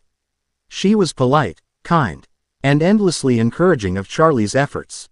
She listened to Angel Dust's lewd stories with a patient smile, complimented Husk's bartending skills, and even tolerated Nifty's manic cleaning sprees. She was a calming presence, a rock of serenity in the hotel's usual chaos. Charlie adored her. The other residents, won over by her gentle nature, began to warm to her. Only 3 beings in the hotel were not fooled. Vaggie watched her every move, her suspicion growing with each passing day. Alistair avoided her entirely, treating her with a wide berth and a silent, predatory contempt. And Naruto played her game. He knew she wasn't here for Charlie, or the hotel. She was here for him. She was an agent of Zerachiel, the mastermind Alistair had felt on the cosmic airwaves. She as here to assess the threat he represented, and if possible, to neutralize it without open warfare. Her weapons were not spears of light, but words of honeyed poison. She sought him out in his quiet moments. She found him one evening on the hotel roof, where he was meditating, gazing out at the sprawling, broken city. "It is a wretched place, isn't it?" Sarah's melodic voice came from behind him. She moved with an impossible silence. Not even his sage senses had picked up her approach until she spoke. He didn't turn. "It's a place full of people who are hurting." She came to stand beside him at the ledge, her white dress a stark contrast to the crimson bloom. "They hurt because they chose to. Every soul here made choices that led them to this end. They are the architects of their own misery. You feel pity for them. But it is misplaced. They are consequences, not victims. Everyone deserves a chance to change," Naruto said simply, echoing a sentiment he had lived by his entire life. "Do they?" Sarah countered, her voice still gentle, but with a new, probing edge. "Some stains cannot be washed clean. They can only be burned away. You, of all people, should understand that. You have fought monsters. You have killed to protect the innocent. How is this any different?" She was good. She was appealing to his past, to the hard decisions he'd had to make as a soldier and a leader. "The difference," Naruto said, finally turning to look at her, "is that I never enjoyed it. And I never stopped believing that even my worst enemies could have been saved, if only someone had reached them sooner." Her serene mask didn't slip, but he saw a flicker of something in her eyes. Frustration. No, it was more complex than that. It was the genuine confusion of a being of absolute conviction encountering an ideology it could not compute. Her tactics shifted. If she couldn't appeal to his sense of justice, she would try to drive a wedge between him and his new allies. She would engage him in conversation in the lobby, always within earshot of Charlie and Vaggie. She would praise his power, his nobility, his heroic nature.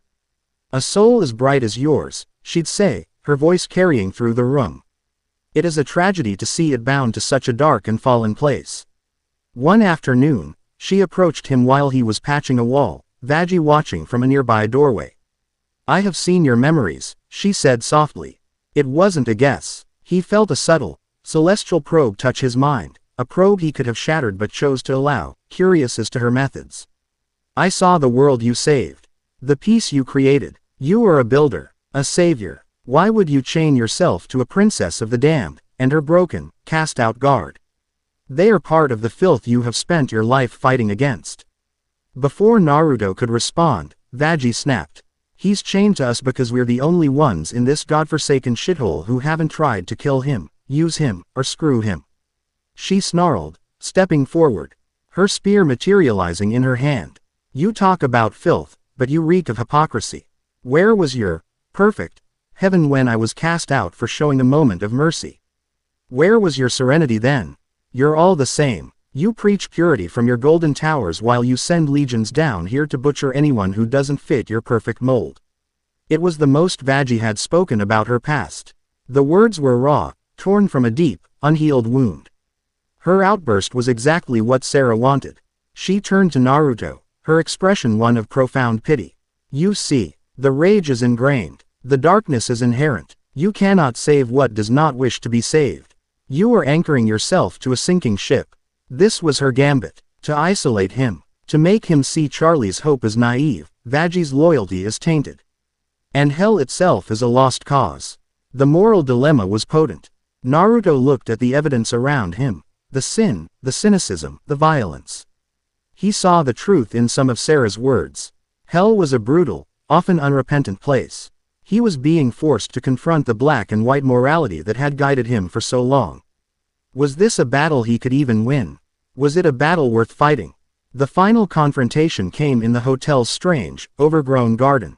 Charlie had managed to cultivate a small patch of demonic flora, bizarre, pulsing plants that grew in twisted shapes and vibrant, unnatural colors. She called it her garden of second chances. Sarah found Naruto there, watching Charlie gently tend to a plant that looked like a tangle of weeping eyeballs. Vaggie stood nearby, her arms crossed, a silent sentinel. "This is your last chance," Sarah said, her voice low, for him alone. She had dropped all pretense of being a sinner. She was now a celestial diplomat delivering an ultimatum. "Zerachiel, my master, the arbiter of the council, is displeased. But he is not unreasonable. He sees your power, and he understands its origin. You are a child of man, a champion of life. You do not belong here. Your presence is a perversion of the natural order." She held out her hand, and in her palm, a swirling vortex of golden light appeared. It showed him visions. Konoha, peaceful under the sun, the faces of his friends, smiling. The ramen stand, steam rising into the air. It was a vision of home. "We can send you back," she offered, her voice a siren's call. "No strings attached. Your world is safe. You can have your peace, the peace you earned. Or, if you wish, there is a place for a warrior of your caliber in the Silver City. A place of honor. All you have to do is walk away. Abandon this unholy alliance. Let hell face its long overdue judgment." It was the ultimate temptation. Peace, home, an end to the endless fight. He could turn his back, and all of this would no longer be his problem. He would be free. He looked at the vision in her hand, at the face of his father carved on the mountain. He had fought his whole life to protect that. Then, he looked past her. At the scene in the garden. He saw Charlie cooing at the grotesque eyeball plant, her face alight with genuine affection for this strange, ugly life she was nurturing. He saw Vaggie watching Charlie, a small, fierce smile on her face, a look of pure, undiluted love and devotion. He saw the messy, chaotic, and broken little family they were trying to build in the heart of the abyss.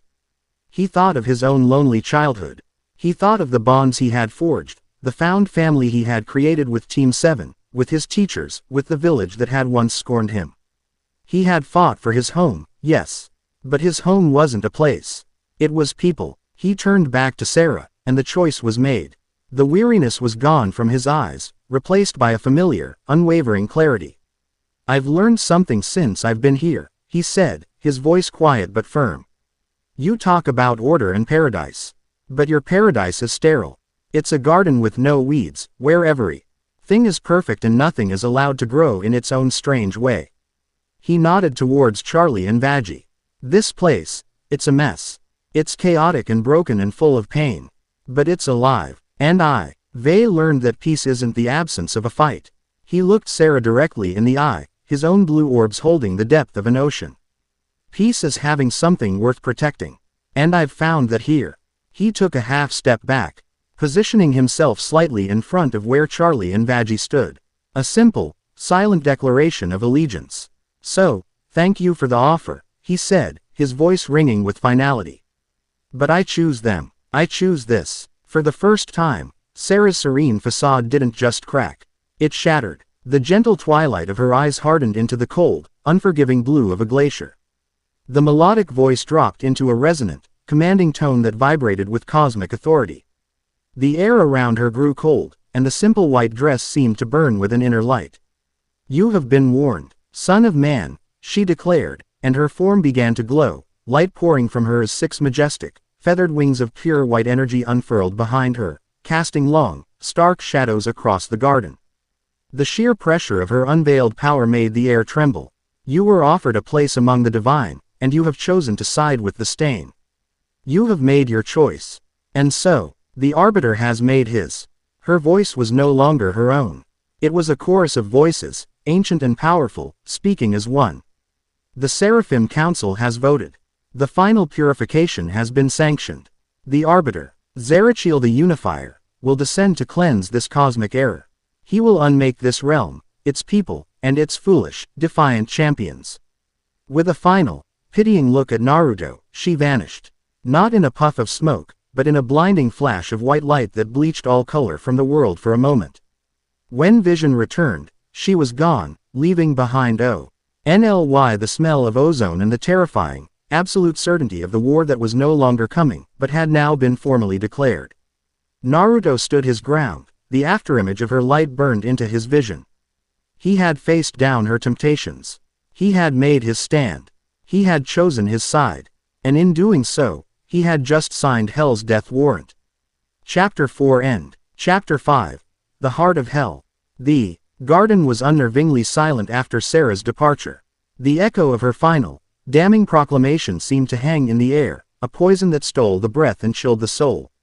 The final purification. The words were a death sentence for an entire world. Charlie was pale, her hands trembling as she stared at the spot where the six-winged angel had vanished. The reality of the situation had finally, brutally, punched through her resilient optimism. This wasn't a problem she could solve with a song or a cheerful attitude. This was annihilation, sanctioned by the highest powers in existence. Vaggie was a statue of coiled tension. Her spear clutched in a death grip, her eye darting around as if expecting an army of angels to descend upon them at any moment. Her past and her future were colliding. The heaven she had once served was now coming to exterminate the woman she loved, and the only thing standing in their way was the stranger beside her, a stranger who had just rejected paradise for their sake. She was a seraph. Vaggie breathed, the words laced with a horrified awe. Not just an angel, a seraph. From the High Council, Naruto let out a long, slow breath, the tension in his shoulders releasing. The die was cast. There was no more room for doubt. No more paths to be chosen. There was only the war ahead. He looked at Charlie, at her ashen face and wide, terrified eyes. He saw her dream, so bright and fragile, about to be crushed under the heel of celestial judgment. He saw the weight of it all finally settling on her. "Hey," he said, his voice soft, drawing her attention. "We're still here. You're still here. It's not over." But you heard her. Charlie's voice was a choked whisper. "They're coming to destroy everything. Everyone. Because of me. Because of my stupid hotel. Because I let you stay. They're coming because they're afraid," Naruto corrected, his tone firm, cutting through her spiraling panic. "They're coming because you dared to suggest that their perfect, rigid system is wrong. That something they threw away might be worth saving. That's not a stupid idea, Charlie. It's a dangerous one, and it's the only one that's ever changed anything." His words, his unshakable calm in the face of apocalypse, were an anchor. Charlie's breathing hitched, but she managed a shaky nod. The days that followed were thick with a dreadful, waiting silence. The hotel's residents could feel the shift. The usual chaos was muted, replaced by a shared, unspoken dread. Even Angel Dust's crass jokes felt hollow. Lucifer had sequestered himself in his workshop, the sounds of frantic, manic creation echoing from behind the closed doors. He was a king preparing for a siege he knew he couldn't win. The tension was a corrosive acid, eating away at their resolve. Naruto saw it. He saw the fear in the eyes of the sinners, the frantic worry on Charlie's face, the exhausted vigilance in Vaggie's posture. They couldn't win a war cowering in a hotel, waiting for the sky to fall. They needed to remember what they were fighting for. He found Charlie and Vaggie in the lobby late one night, poring over old, demonic texts, searching for some loophole, some low-lying forgotten defense against divine wrath. They both looked exhausted, their shoulders slumped in defeat. "This is pointless," Naruto said, walking over to them. Vaggie looked up, her expression hostile. "Do you have a better idea? We're looking for a way to not be vaporized by God's personal death squad." "I do," Naruto replied simply. "We need to get out of this hotel." They stared at him as if he'd grown a second head. "Get out?" Charlie asked, her voice incredulous. "Shouldn't we be, I don't know, fortifying the walls? Building a bunker? We can't protect this place if we don't understand it, Naruto explained, his gaze steady. I've only seen this city. Pentagram City. It's the heart of the Pride Ring. But hell is more than just one city in one ring. You told me that yourself. He looked at Charlie. You want me to fight for your home. Show it to me. Show me what hell is, beyond the sinners and the overlords and the politics. Show me something worth protecting. It was a challenge, but it was also an appeal. A request to connect with their world on a deeper level. Vaggie's suspicion warred with the logic in his words. Charlie, however, seized the idea like a lifeline. A change of scenery, a mission, anything was better than waiting here for the end. Okay, she said, a spark of her old enthusiasm returning. Okay, there's more than just pride. There are 7 rings, each ruled by one of the sins. My dad's is just the top layer. If you want to see the real heart of hell, we should go to the envy ring. It's different. Lucifer, when they told him their plan, was surprisingly agreeable. A tactical survey of allied territories, he'd mumbled, not looking up from a complex arcane device he was soldering. Good. Go. Stolas owes me 1,000 favors. He can open a path for you. Just don't get eaten. Stolas, the lanky Goetic prince, arrived in a flurry of feathers and nervous energy. With a flourish of his grimoire and a swirl of cosmic symbols, he opened a portal in the hotel lobby. Unlike the violent tear of the summons, this was a smooth, shimmering gateway that smelled of old books and night-blooming flowers. The Envy Ring, as requested, Stolas announced with a theatrical bow. Home of Leviathan and a great deal of aquatic angst. Do try not to fall into the abyssal plains. The pressure is most disagreeable. Stepping through the portal was like stepping into another world entirely. The oppressive, urban decay of Pentagram City vanished, replaced by a vast, humid twilight. They stood on a cliff of black, volcanic rock overlooking a breathtaking, monstrous vista. Below them stretched a colossal, continent-sized swamp, bathed in the eerie green glow of 1,000 bioluminescent fungi. Massive, gnarled trees, dripping with glowing moss, twisted towards a sky of deep turquoise and purple clouds. The air was thick with the scent of damp earth, strange blossoms, and salt. In the distance, a vast, black ocean churned under a sickly green moon. It was a world of savage, untamed beauty. Whoa, Naruto breathed, his senses flooded with a completely different kind of natural energy. It was wild, chaotic, and brimming with a strange, predatory life. It felt more alive than anything in the Pride Ring. This is the domain of Leviathan, Charlie explained, her voice a little softer in this vast, open space. It's wilder here. The sinners are different, more territorial, more feral, but it's also, I don't know, honest. They spent the day traveling, not towards any specific destination, but simply exploring. Naruto's presence, so disruptive in Pride, was less jarring here. The wild, untamed nature of the Envy Ring seemed to accept his vibrant life energy, absorbing it like rain into a thirsty jungle. Away from the immediate eat and the claustrophobic confines of the hotel, the tension between them finally began to ease. The pacing slowed. They walked along shores of black sand, watching strange, reptilian creatures skitter into glowing pools.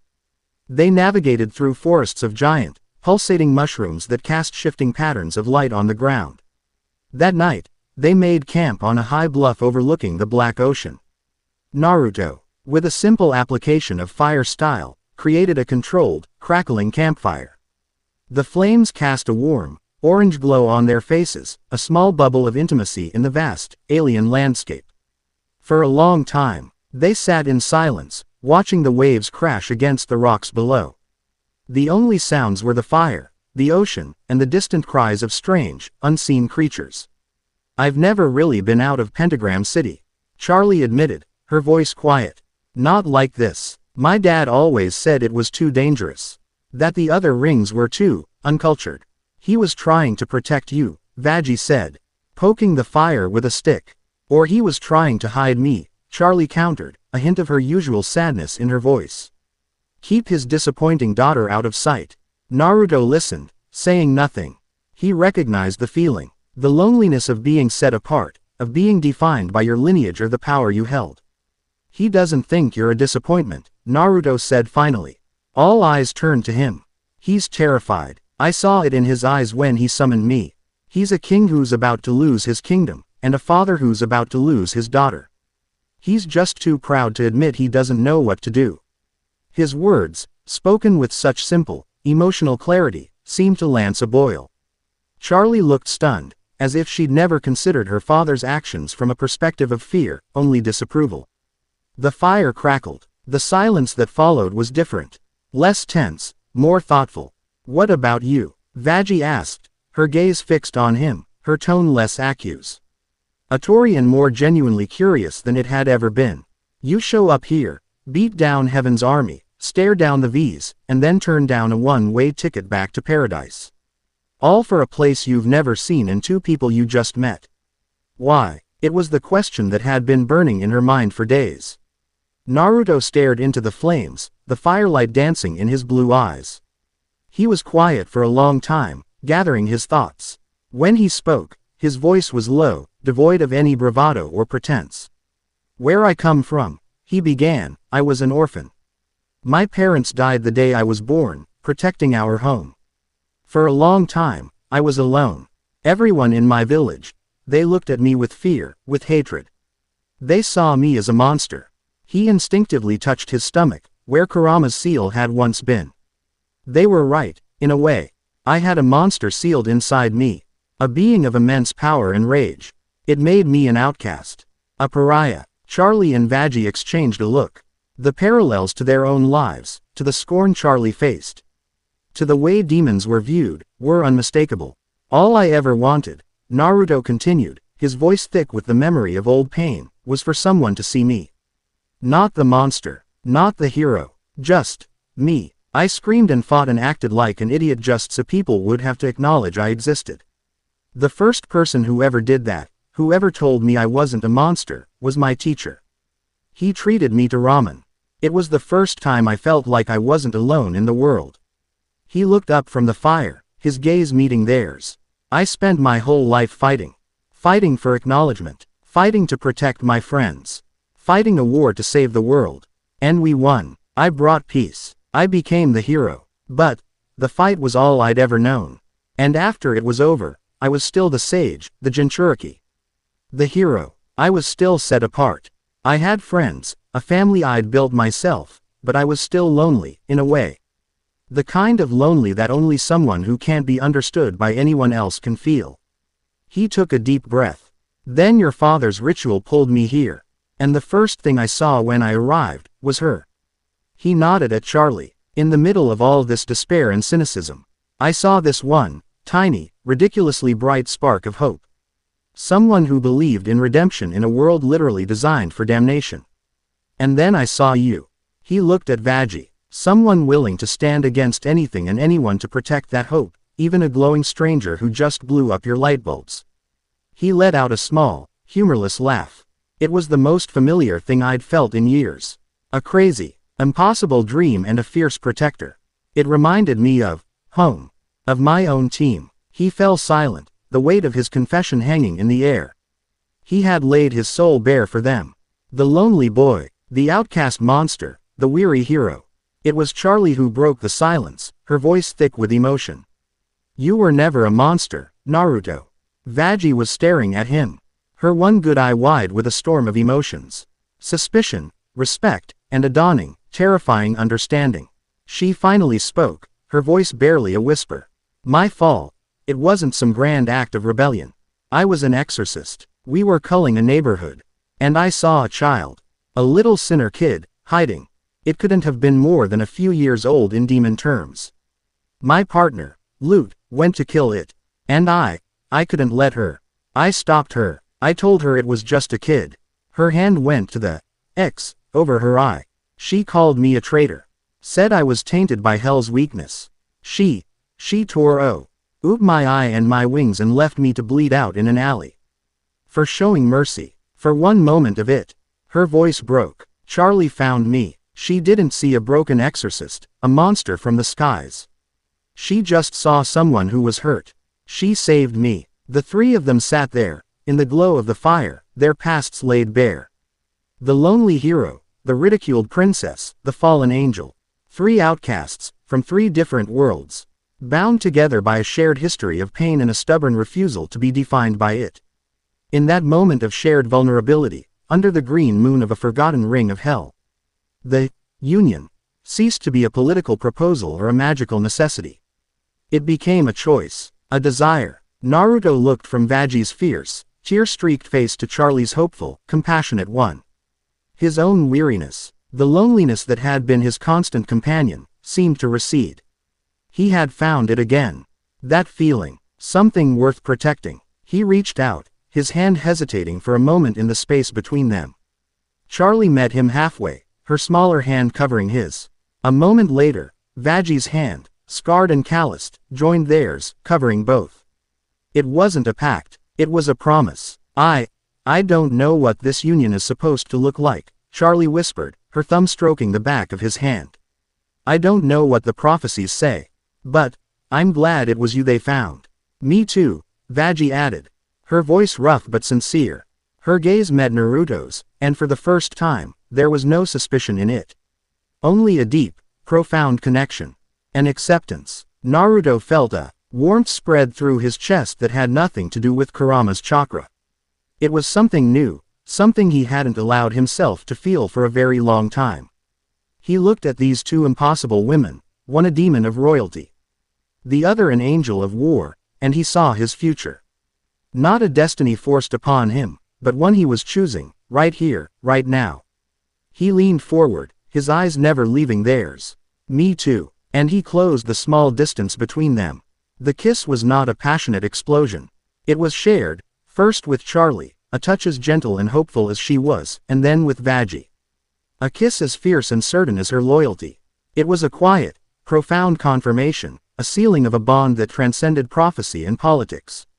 In the heart of hell, surrounded by darkness, they had found their own light. They were no longer just allies. They were a beginning. The moment was perfect, and then the sky tore open. It wasn't a violent rip like the extermination portal. It was a silent, chilling event. The entire turquoise and purple sky of the Envy Ring, from horizon to horizon, dissolved. It wasn't replaced by the void of space, but by a window. A celestial projection of impossible scale. Through that window, they saw it, a fleet, not a legion of angels, but a fleet of celestial warships. They were vast, crystalline structures of white and gold, pulsating with a light so pure it was painful to behold. They hung in the deep, star-dusted outer realms of heaven, silent and majestic and terrible. There were thousands of them, arranged in perfect, geometric formations. It was an armada built for one purpose, total war. And in the center of the fleet, on the bridge of the largest vessel, a flagship that dwarfed all others, a figure stood, projected for all of hell to see. He was tall, clad in intricate golden armor that seemed to be woven from solidified light. His face was beautiful and severe, completely devoid of emotion. 6 wings, not of feather but of pure, hard light, were furled behind him. This was not the serene, deceptive beauty of Sarah.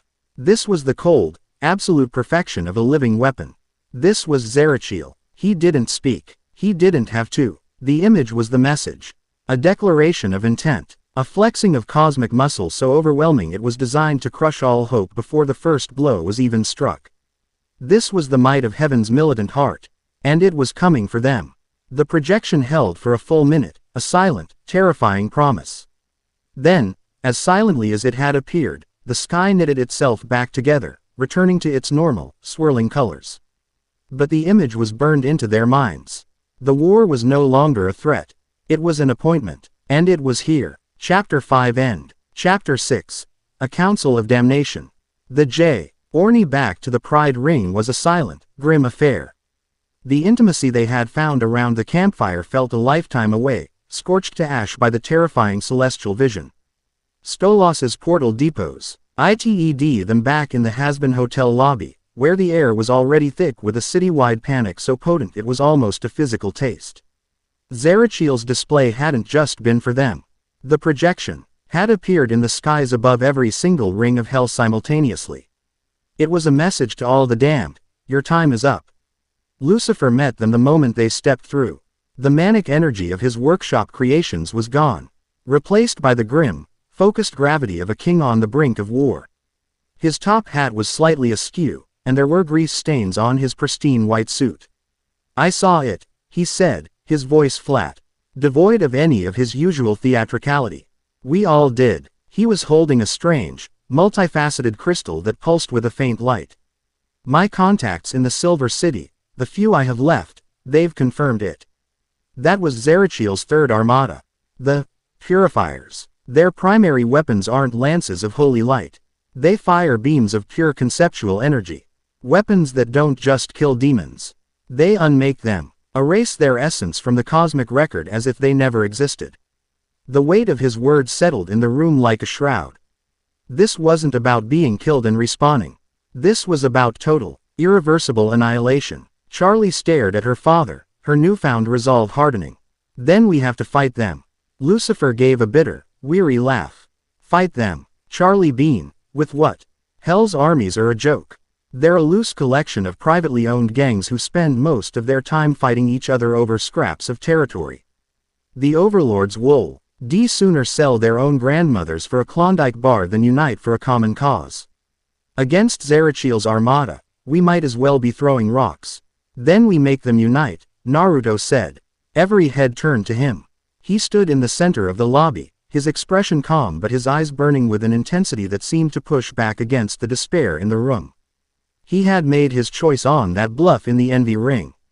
He had found something worth protecting. Now, it was time to protect it. "You're the king of hell," he said, his gaze locked on Lucifer. "Charlie is the heir to the throne. Your family is the only thing every demon in this realm has in common. Your power and her hope, that's the banner we need. But a banner is useless without an army." He looked around at the small group assembled in the lobby. "We can't win this war with just the 5 of us and a handful of reformed sinners. We need the overlords. We need their armies, their resources, their influence. We need all of it." "And how, precisely?" a familiar, static-laced voice drawled from the shadows. "Do you propose we accomplish that miracle?" "The overlords are a nest of vipers, each with their own ego and agenda. They would never consent to being led." Alistair stepped forward, his grin wide but his eyes holding a rare seriousness. He, too, had seen the fleet. For an agent of chaos, total annihilation was the ultimate buzzkill. "They'll consent if the alternative is being erased from existence," Naruto countered. He turned back to Lucifer. "Call them. Call every single overlord in the Pride Ring. The V's, Carmilla Carmen, Zestial. All of them, even him." He nodded at Alistair. "Call a council of war. Not here. At your palace. A show of royal authority. It's time to remind them who the real king is." Lucifer stared at Naruto, then at his daughter, who was nodding in fierce agreement. He saw the fire in her eyes, a reflection of the stranger's impossible resolve. For the first time in centuries, Lucifer felt a flicker of something he had long since abandoned, a fighting chance. "Fine," he said, a dangerous light entering his eyes as he straightened his posture, the weary inventor giving way to the fallen archangel. "Fine. We'll have a council. Let's see if this nest of vipers has any survival instinct left." The invitation was not a request. It was a royal summons, delivered by demonic heralds to every corner of Pentagram City. The ruling overlords were to present themselves at the palace of Lucifer Morningstar at sundown. The penalty for refusal was not stated, but the implication, backed by the memory of Naruto's power and the looming threat in the sky, was clear. Lucifer's palace was a place of breathtaking, Gothic beauty, a stark contrast to the garish decay of the city. Black marble towers spiraled towards the crimson sky, connected by elegant, web-like bridges. The council was held in the throne room, a cavernous chamber dominated by a massive, obsidian throne that sat empty. Lucifer chose to stand before it, a deliberate choice to present himself not as a distant monarch, but as a commander addressing his troops. The overlords arrived one by one, a parade of hell's most powerful and selfish beings. Zestial, the ancient, spider-like demon, moved with a chilling, silent grace. Carmilla Carmen, the arms-dealing overlord, was accompanied by her 2 daughters, her expression sharp and analytical. And then came the V's. Vox's screen face was glitching with unconcealed fury at being summoned. Valentino sauntered in as if he owned the place, a sneer on his lips. Vet was already live streaming the event, framing it as a moment of historic desperation. They bickered immediately, the air thick with centuries of rivalry and bad blood. "This is a waste of time," Vox's voice boomed, gesturing at Naruto, who stood silently beside Charlie and Vaggie. "This whole mess started when he arrived. Heaven was content with the status quo until this golden freak upset the balance." "The balance was a boot on our necks, Vox," Carmilla countered, her voice smooth and dangerous. "But that does not change the reality of our situation. I have studied angelic weaponry for decades. The energy signatures from that fleet, they are beyond anything we can counter. Resistance is suicide." "She's right," Zestial rasped, his ancient voice silencing the room. "To fight is to guarantee our extinction. Our only recourse is to scatter. To hide in the deepest corners of the rings and pray they overlook us." The sentiment was clear. Most of them were ready to cut their losses, abandon the city, and save themselves. Their kingdoms and their subjects be damned. The alliance was dead before it had even begun. Then Naruto stepped forward. He didn't raise his voice. He didn't posture. He simply walked to the center of the chamber, his calm presence drawing every eye. "You're all talking about how you're going to die," he began, his voice clear and resonant in the vast hall. "You're acting like the war is already lost." He looked from one overlord to the next, his gaze holding each of them for a moment. "I know you. I've seen your kind in other worlds. You're predators. You're survivors. You built empires out of sin and ambition. You clawed your way to the top of the food chain in a realm designed for suffering." He paused, letting his words sink in. "And now, because a bigger predator has appeared, you're going to roll over and show your bellies. You're going to abandon the very domains that give you your power. You're going to let your legacies be turned to dust." He shook his head, a look of profound disappointment on his face. "Your pride means nothing if you have no subjects to rule. Your wealth is worthless if your kingdom is a crater. Your power is an illusion if you won't use it to fight for your own existence." He wasn't pleading with them. He was challenging their very nature, holding a mirror up to their pride and their cowardice. "I am not asking you to follow me," he said, his voice ringing with conviction. "I am not asking you to serve the Morningstar throne. I am offering you a chance. A chance to fight. A chance to tell the powers that be that you will not be erased. A chance to earn the right to exist." His speech was met with a heavy, skeptical silence. It was Alistair who broke it, stepping from the edge of the assembly, his smile a crescent moon of condescension. "A lovely sentiment, truly inspiring." The radio demon crackled. "But words are wind. You speak of fighting, of chances. And why?" he asked, his voice dripping with theatrical contempt as he gestured a clawed hand at Naruto. "Should we, the masters of this realm, follow the lead of a flash in the pan interloper? A stray dog with a big bark. You offer us a chance, but what do you offer? Besides pretty speeches?" The challenge hung in the air. It was the moment of truth. The overlords looked from Alistair to Naruto, their expressions cynical, waiting. This was the real test. Naruto met Alistair's predatory gaze. He didn't rise to the bait.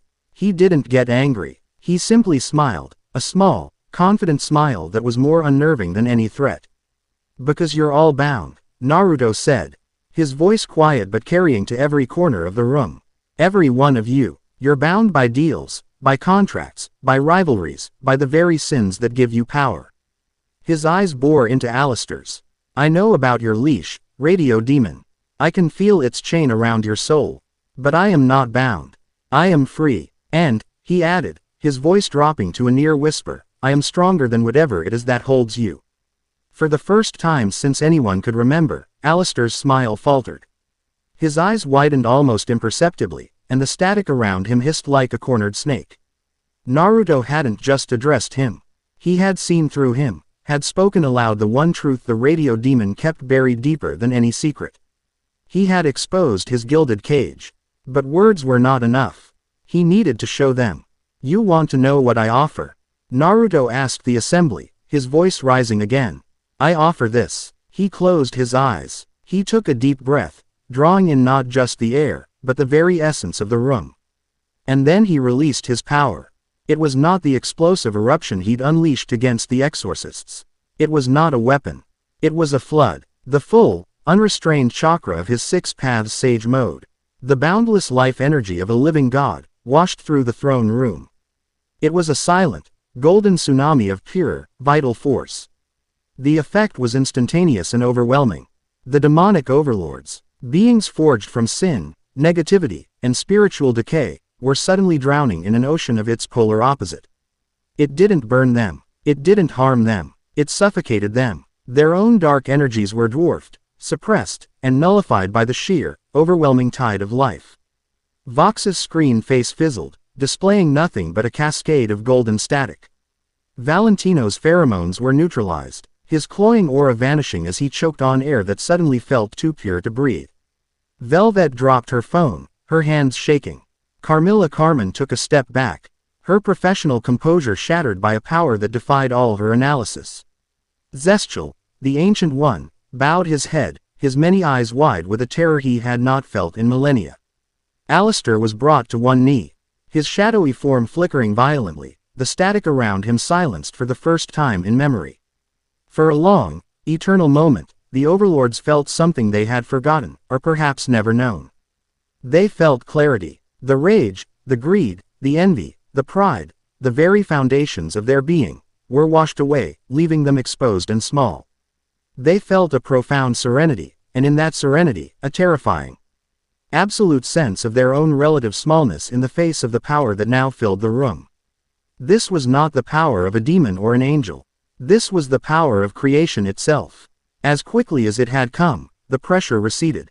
Naruto pulled his chakra back into himself, leaving the overlords gasping, their dark energies slowly, sluggishly returning. The silence in the room was absolute, broken only by ragged breaths. Their arrogance was shattered. Their cynicism was broken. They had been shown their place in the cosmos.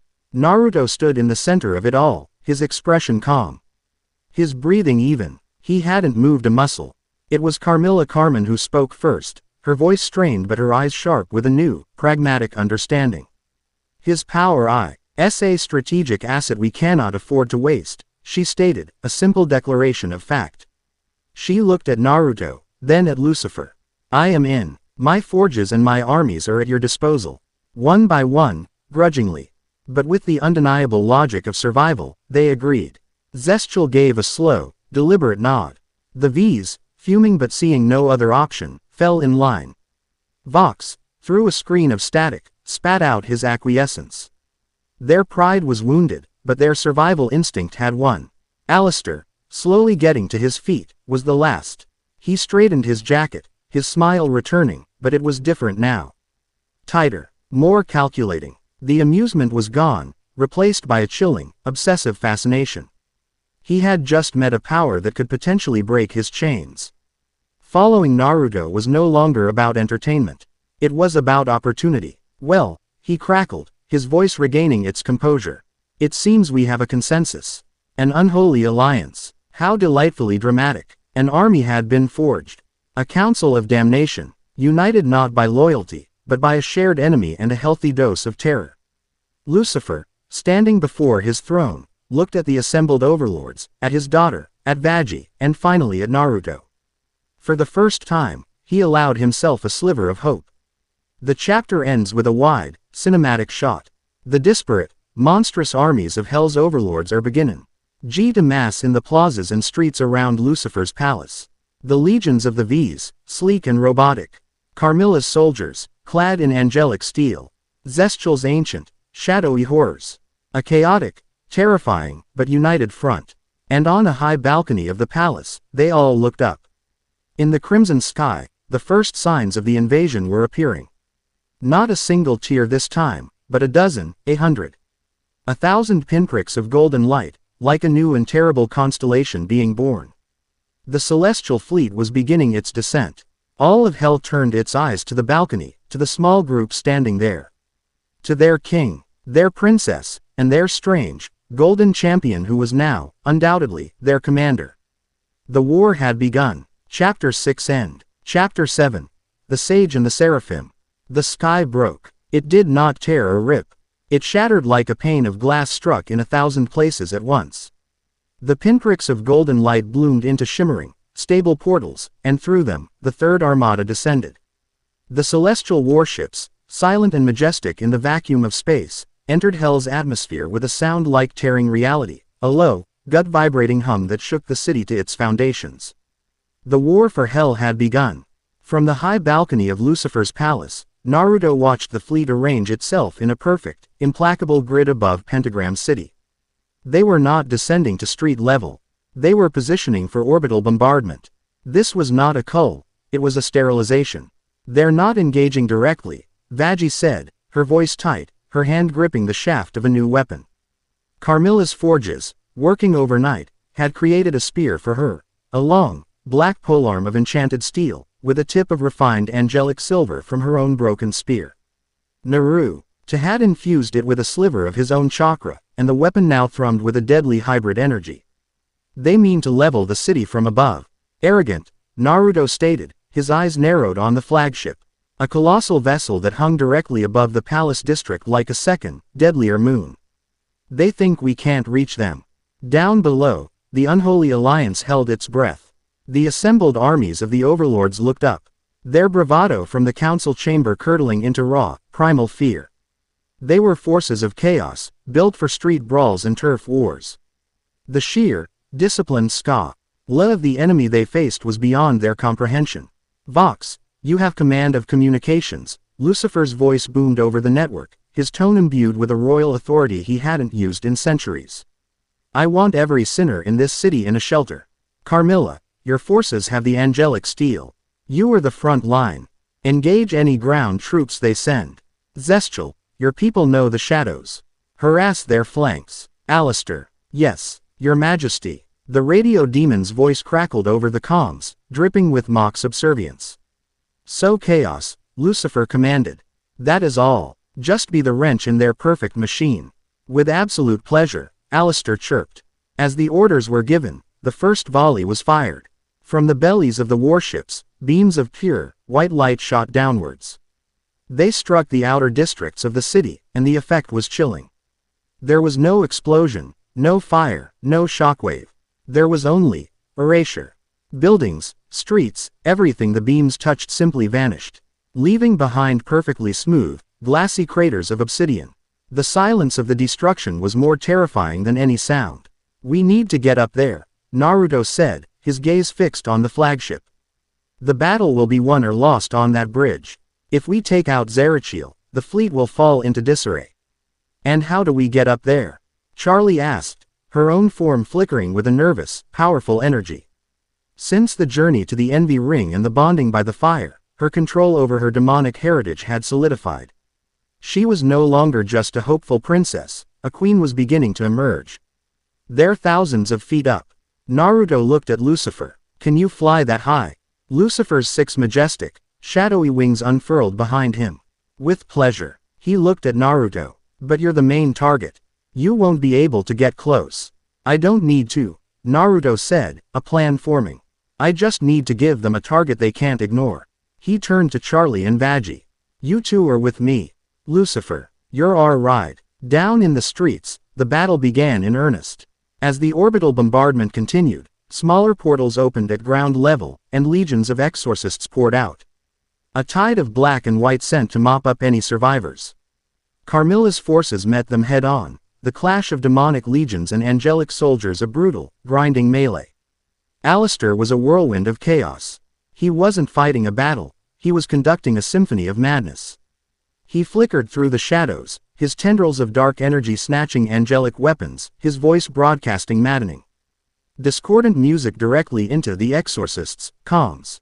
He'd appear behind a squadron, his grin the last thing they saw before being dragged into a shrieking vortex of static and shadow. He was turning angels against each other, feeding their comms false orders, creating phantom threats. He was a virus in their perfectly ordered system, and it was glorious.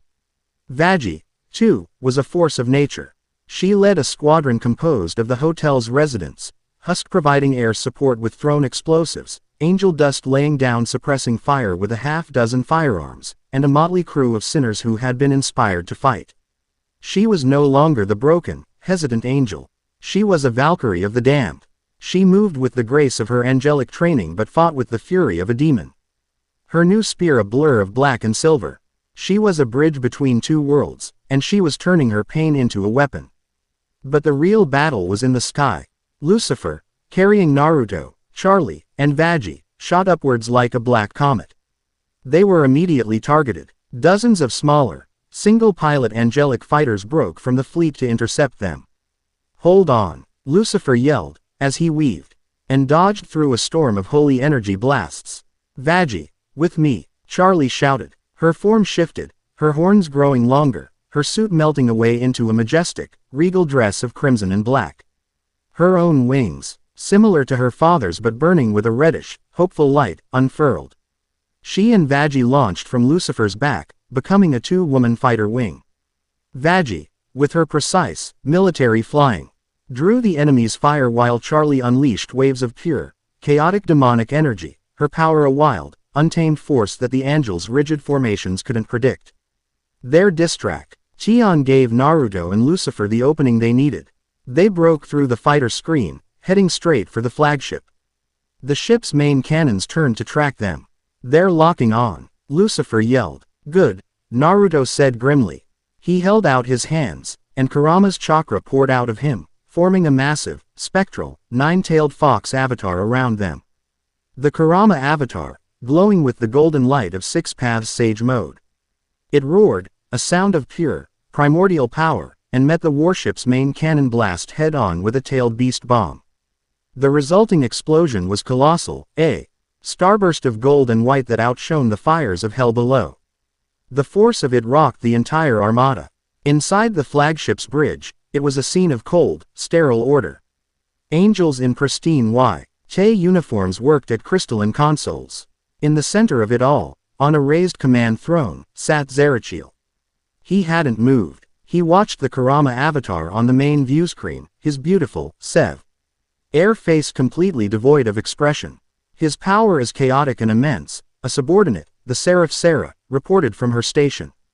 "He fights with the raw energy of a primordial beast. Chaos is a flaw," Zerachiel stated.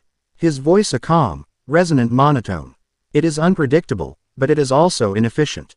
It burns bright and fast. Order is eternal. Deploy the arbiters." From the flagship, 3 new figures emerged.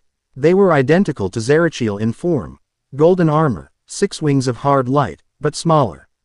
They were his elite guard, beings who shared a fraction of his conceptual power. They shot towards the Kurama avatar. The fight was on a scale that defied belief. The Kurama avatar, with Naruto at its core and Lucifer flying escort, battled the 3 arbiters amidst the celestial fleet. The avatar's fists, each the size of a building, smashed into warships. The arbiters moved with perfect, synchronized grace, their swords of light carving deep gashes into the chakra construct. Naruto knew this was a battle of attrition he couldn't win. He needed to end it. He needed to get to Zerachiel. He looked at Lucifer. "I have a plan. It's going to be risky. I need you to get me to the hull of that ship. And I need you to trust me." Lucifer met his gaze and saw the absolute certainty there. "Done." The Kurama avatar let out a final, deafening roar and charged, not at the arbiters, but at the flagship itself. It was a suicide run. The ship's defenses opened up, a torrent of energy that began to shred the chakra construct. But it held, fueled by Naruto's sheer force of will. Just as they were about to impact, the avatar's head opened up, and Lucifer shot out, flying low and fast, with Naruto on his back. They slammed onto the hull of the flagship seconds before the Kurama avatar, its purpose served.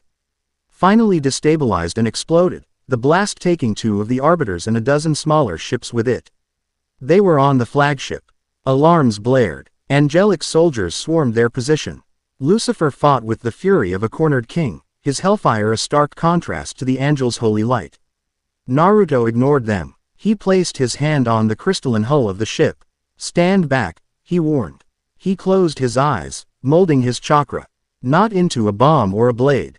He created a Rasengan, but instead of pure rotation, he infused it with the complex, spatial warping RTIES of his Flying Thunder God technique. He slammed it against the hull. The technique didn't break the hull. It twisted it, warped it, folding the space around them. With a sickening lurch, Naruto, Lucifer, and a dozen surprised angelic soldiers were teleported directly from the outer hull into the ship's primary command bridge. They materialized in a swirl of distorted space. For a moment, the bridge was chaos. Then, silence. Every angel stopped, their weapons raised. Lucifer stood, breathing heavily, his wings flared. Naruto stood beside him, his 6 paths sage mode blazing. And sitting on his throne, watching them with the calm, detached interest of a scientist observing a new specimen, was Zerachiel. A clever application of chaotic principles, Zerachiel observed, his voice calm. Quote, "You are more resourceful than I anticipated, son of man." He rose from his throne, his movements fluid and economical. "But your rebellion ends here." The air on the bridge crackled with power. Lucifer, seeing the ultimate author of his kingdom's potential demise, roared and charged, unleashing a torrent of hellfire. Zerachiel simply raised a hand. "Order," he said, the single word resonating with conceptual power. The raging, chaotic flames of Hell's King froze in midair, cooled, and simply ceased to be. Zerachiel's ability was not to counter, but to correct. He saw demonic energy as a flaw in the cosmic code, and he was the ultimate debugger. He flicked a finger, and Lucifer was sent flying back, crashing into a console. At that moment, Charlie and Vaggie burst onto the bridge, having fought their way through the ship. They saw Lucifer down, and they attacked as one. Vaggie lunged, her spear a black arrow. Charlie unleashed a beam of pure, redeeming light, the unique energy of her soul. Zerachiel moved with impossible grace. He sidestepped Vaggie's lunge, his hand touching the shaft of her spear. "Order," he repeated. The demonic enchantments in Naruto's infused chakra flickered and died, leaving Vaggie holding a simple, inert piece of metal. He then turned to Charlie's beam, and with another gesture, he didn't block it, he unraveled it, deconstructing its energy until it dissipated into harmless motes of light. "Your hope is a bug in the system, Princess of Lies," he said, his voice devoid of malice. It was a simple statement of fact. Your protector is a broken variable. And you, he finally turned his full, undivided attention to Naruto. You are an anomaly that must be deleted. Naruto had been watching, analyzing. He finally understood. He couldn't overpower Zerachiel with raw energy. He couldn't defeat order with chaos. Zerachiel's power was binary, absolute. Anything that did not conform to his rigid definition of order was simply corrected and erased. Trying to fight him with jutsu or demonic power was like trying to put out a fire with gasoline. He had to introduce a third concept. Something that wasn't order or chaos. Life. Messy, unpredictable, adaptable, ever-changing life. Naruto closed his eyes and sank into the deepest levels of his consciousness. He reached out, not to Kurama's rage, but to the boundless natural energy of the world itself, even this corrupted, alien world. He drew it into himself, his 6 paths sage mode combining with the raw, untamed power of perfect sage mode. Green pigmentation appeared around his eyes, a fusion of his 2 most powerful forms. When he opened his eyes, they were a cross-hatch of sage and beast. "You see the universe as a machine, Zerachiel," Naruto said, his voice now a chorus of his own, Kurama's, and the very hum of nature. "But you're wrong. It's not a machine. It's a garden." He clapped his hands together. Sage art would release. Deep forest emergence. The effect was instantaneous and shocking. From the sterile, crystalline floor of the celestial warship, massive, twisting trees erupted. They burst through consoles, shattered view screens, and wrapped around angelic soldiers. The bridge, a monument to sterile order, was instantly transformed into a wild, untamed forest. The pure, vibrant life energy of the technique was poison to Zerachiel's sterile being. For the first time, a flicker of something, annoyance, surprise, crossed his perfect face. "Irrelevant," he hissed, and with a wave of his hand, the trees began to wither, his power attempting to correct them out of existence. But it was the opening Naruto needed. He formed a Rasenshuriken in his hand, not of wind, but of pure, churning natural energy. It was a swirling vortex of life itself. "Charlie, now," he yelled. Charlie, understanding instinctively, poured her own unique power into the attack. Not hellfire, but her redeeming light, the very essence of her hope for a better world. The Rasenshuriken, already glowing with green life, now pulsed with a soft, crimson light. Vaggie, her spear useless, saw her moment. She threw the inert polearm like a javelin. Naruto caught the spear, not by the shaft, but by balancing the Recentricon on its tip, he looked at Vaggie and saw the final piece of the puzzle. The perspective of one who had belonged to both heaven and hell. The bridge, the synthesis. He hurled the spear. It was no longer just a weapon. It was a concept, a trinity of power, the untamed, adaptable life of sage jutsu, the fierce, defiant hope of hell's heir, and the balanced, tempered perspective of a fallen angel. Zerachiel saw it coming. He raised his hand to deconstruct it. Or, he couldn't finish the word. The attack wasn't something his binary system could compute. It was not order. It was not chaos. It was a fusion of life, hope, and choice. It struck him not with a physical explosion, but with a conceptual one. The blast of light that erupted from him was silent and absolute. It didn't kill him. It didn't wound him. It shattered his connection to his conceptual authority. The hard light wings behind him flickered and died. The golden armor lost its divine luster. The absolute, cosmic power that defined him was severed. He was left standing there, still a powerful angel, but just an angel. A fallible being, stripped of his godhood. He stared at his hands, then at Naruto, his face a mask of pure, uncomprehending shock. Impossible. His defeat sent a shockwave through the entire armada. Their connection to their commander, to the source of their absolute order, was broken. The fleet's perfect formations faltered. On the ground, the exorcists, morale shattered. The war was over. Sarah appeared on the bridge in a flash of light, her face grim. She grabbed the stunned Zerachiel, gave Naruto a single, complex look of defeat and grudging respect, and vanished. Across the sky, the celestial fleet, leaderless and broken, began its retreat, disappearing back into the thousand portals. Silence descended once more. The sky above Pentagram City was clear, save for the smoke rising from the battle-scarred streets. On the ruined bridge of the flagship, Naruto, his ultimate form receding, stumbled, caught by Vaggie and Charlie. He was drained, but he was smiling. They had won. The final scene is of the three of them, Naruto, Charlie, and Vaggie, standing on the same palace balcony. Hours later, the city below is damaged but celebrating, a chaotic, joyous riot of survival. Lucifer stands behind them, looking out at his kingdom, a genuine, proud smile on his face for the first time. The cosmos had been forever changed. The old pacts were broken. Heaven's infallibility was shattered. Hell had, for the first time, defended its own right to exist. It wasn't a peace treaty. It was a tense, uncertain ceasefire in a war that was far from over. Naruto looked at the two women beside him. Charlie's hand found his, and Vaggie's rested on his shoulder. Their hands, and their hearts, were joined. They were a union forged not by prophecy, but by choice and by fire.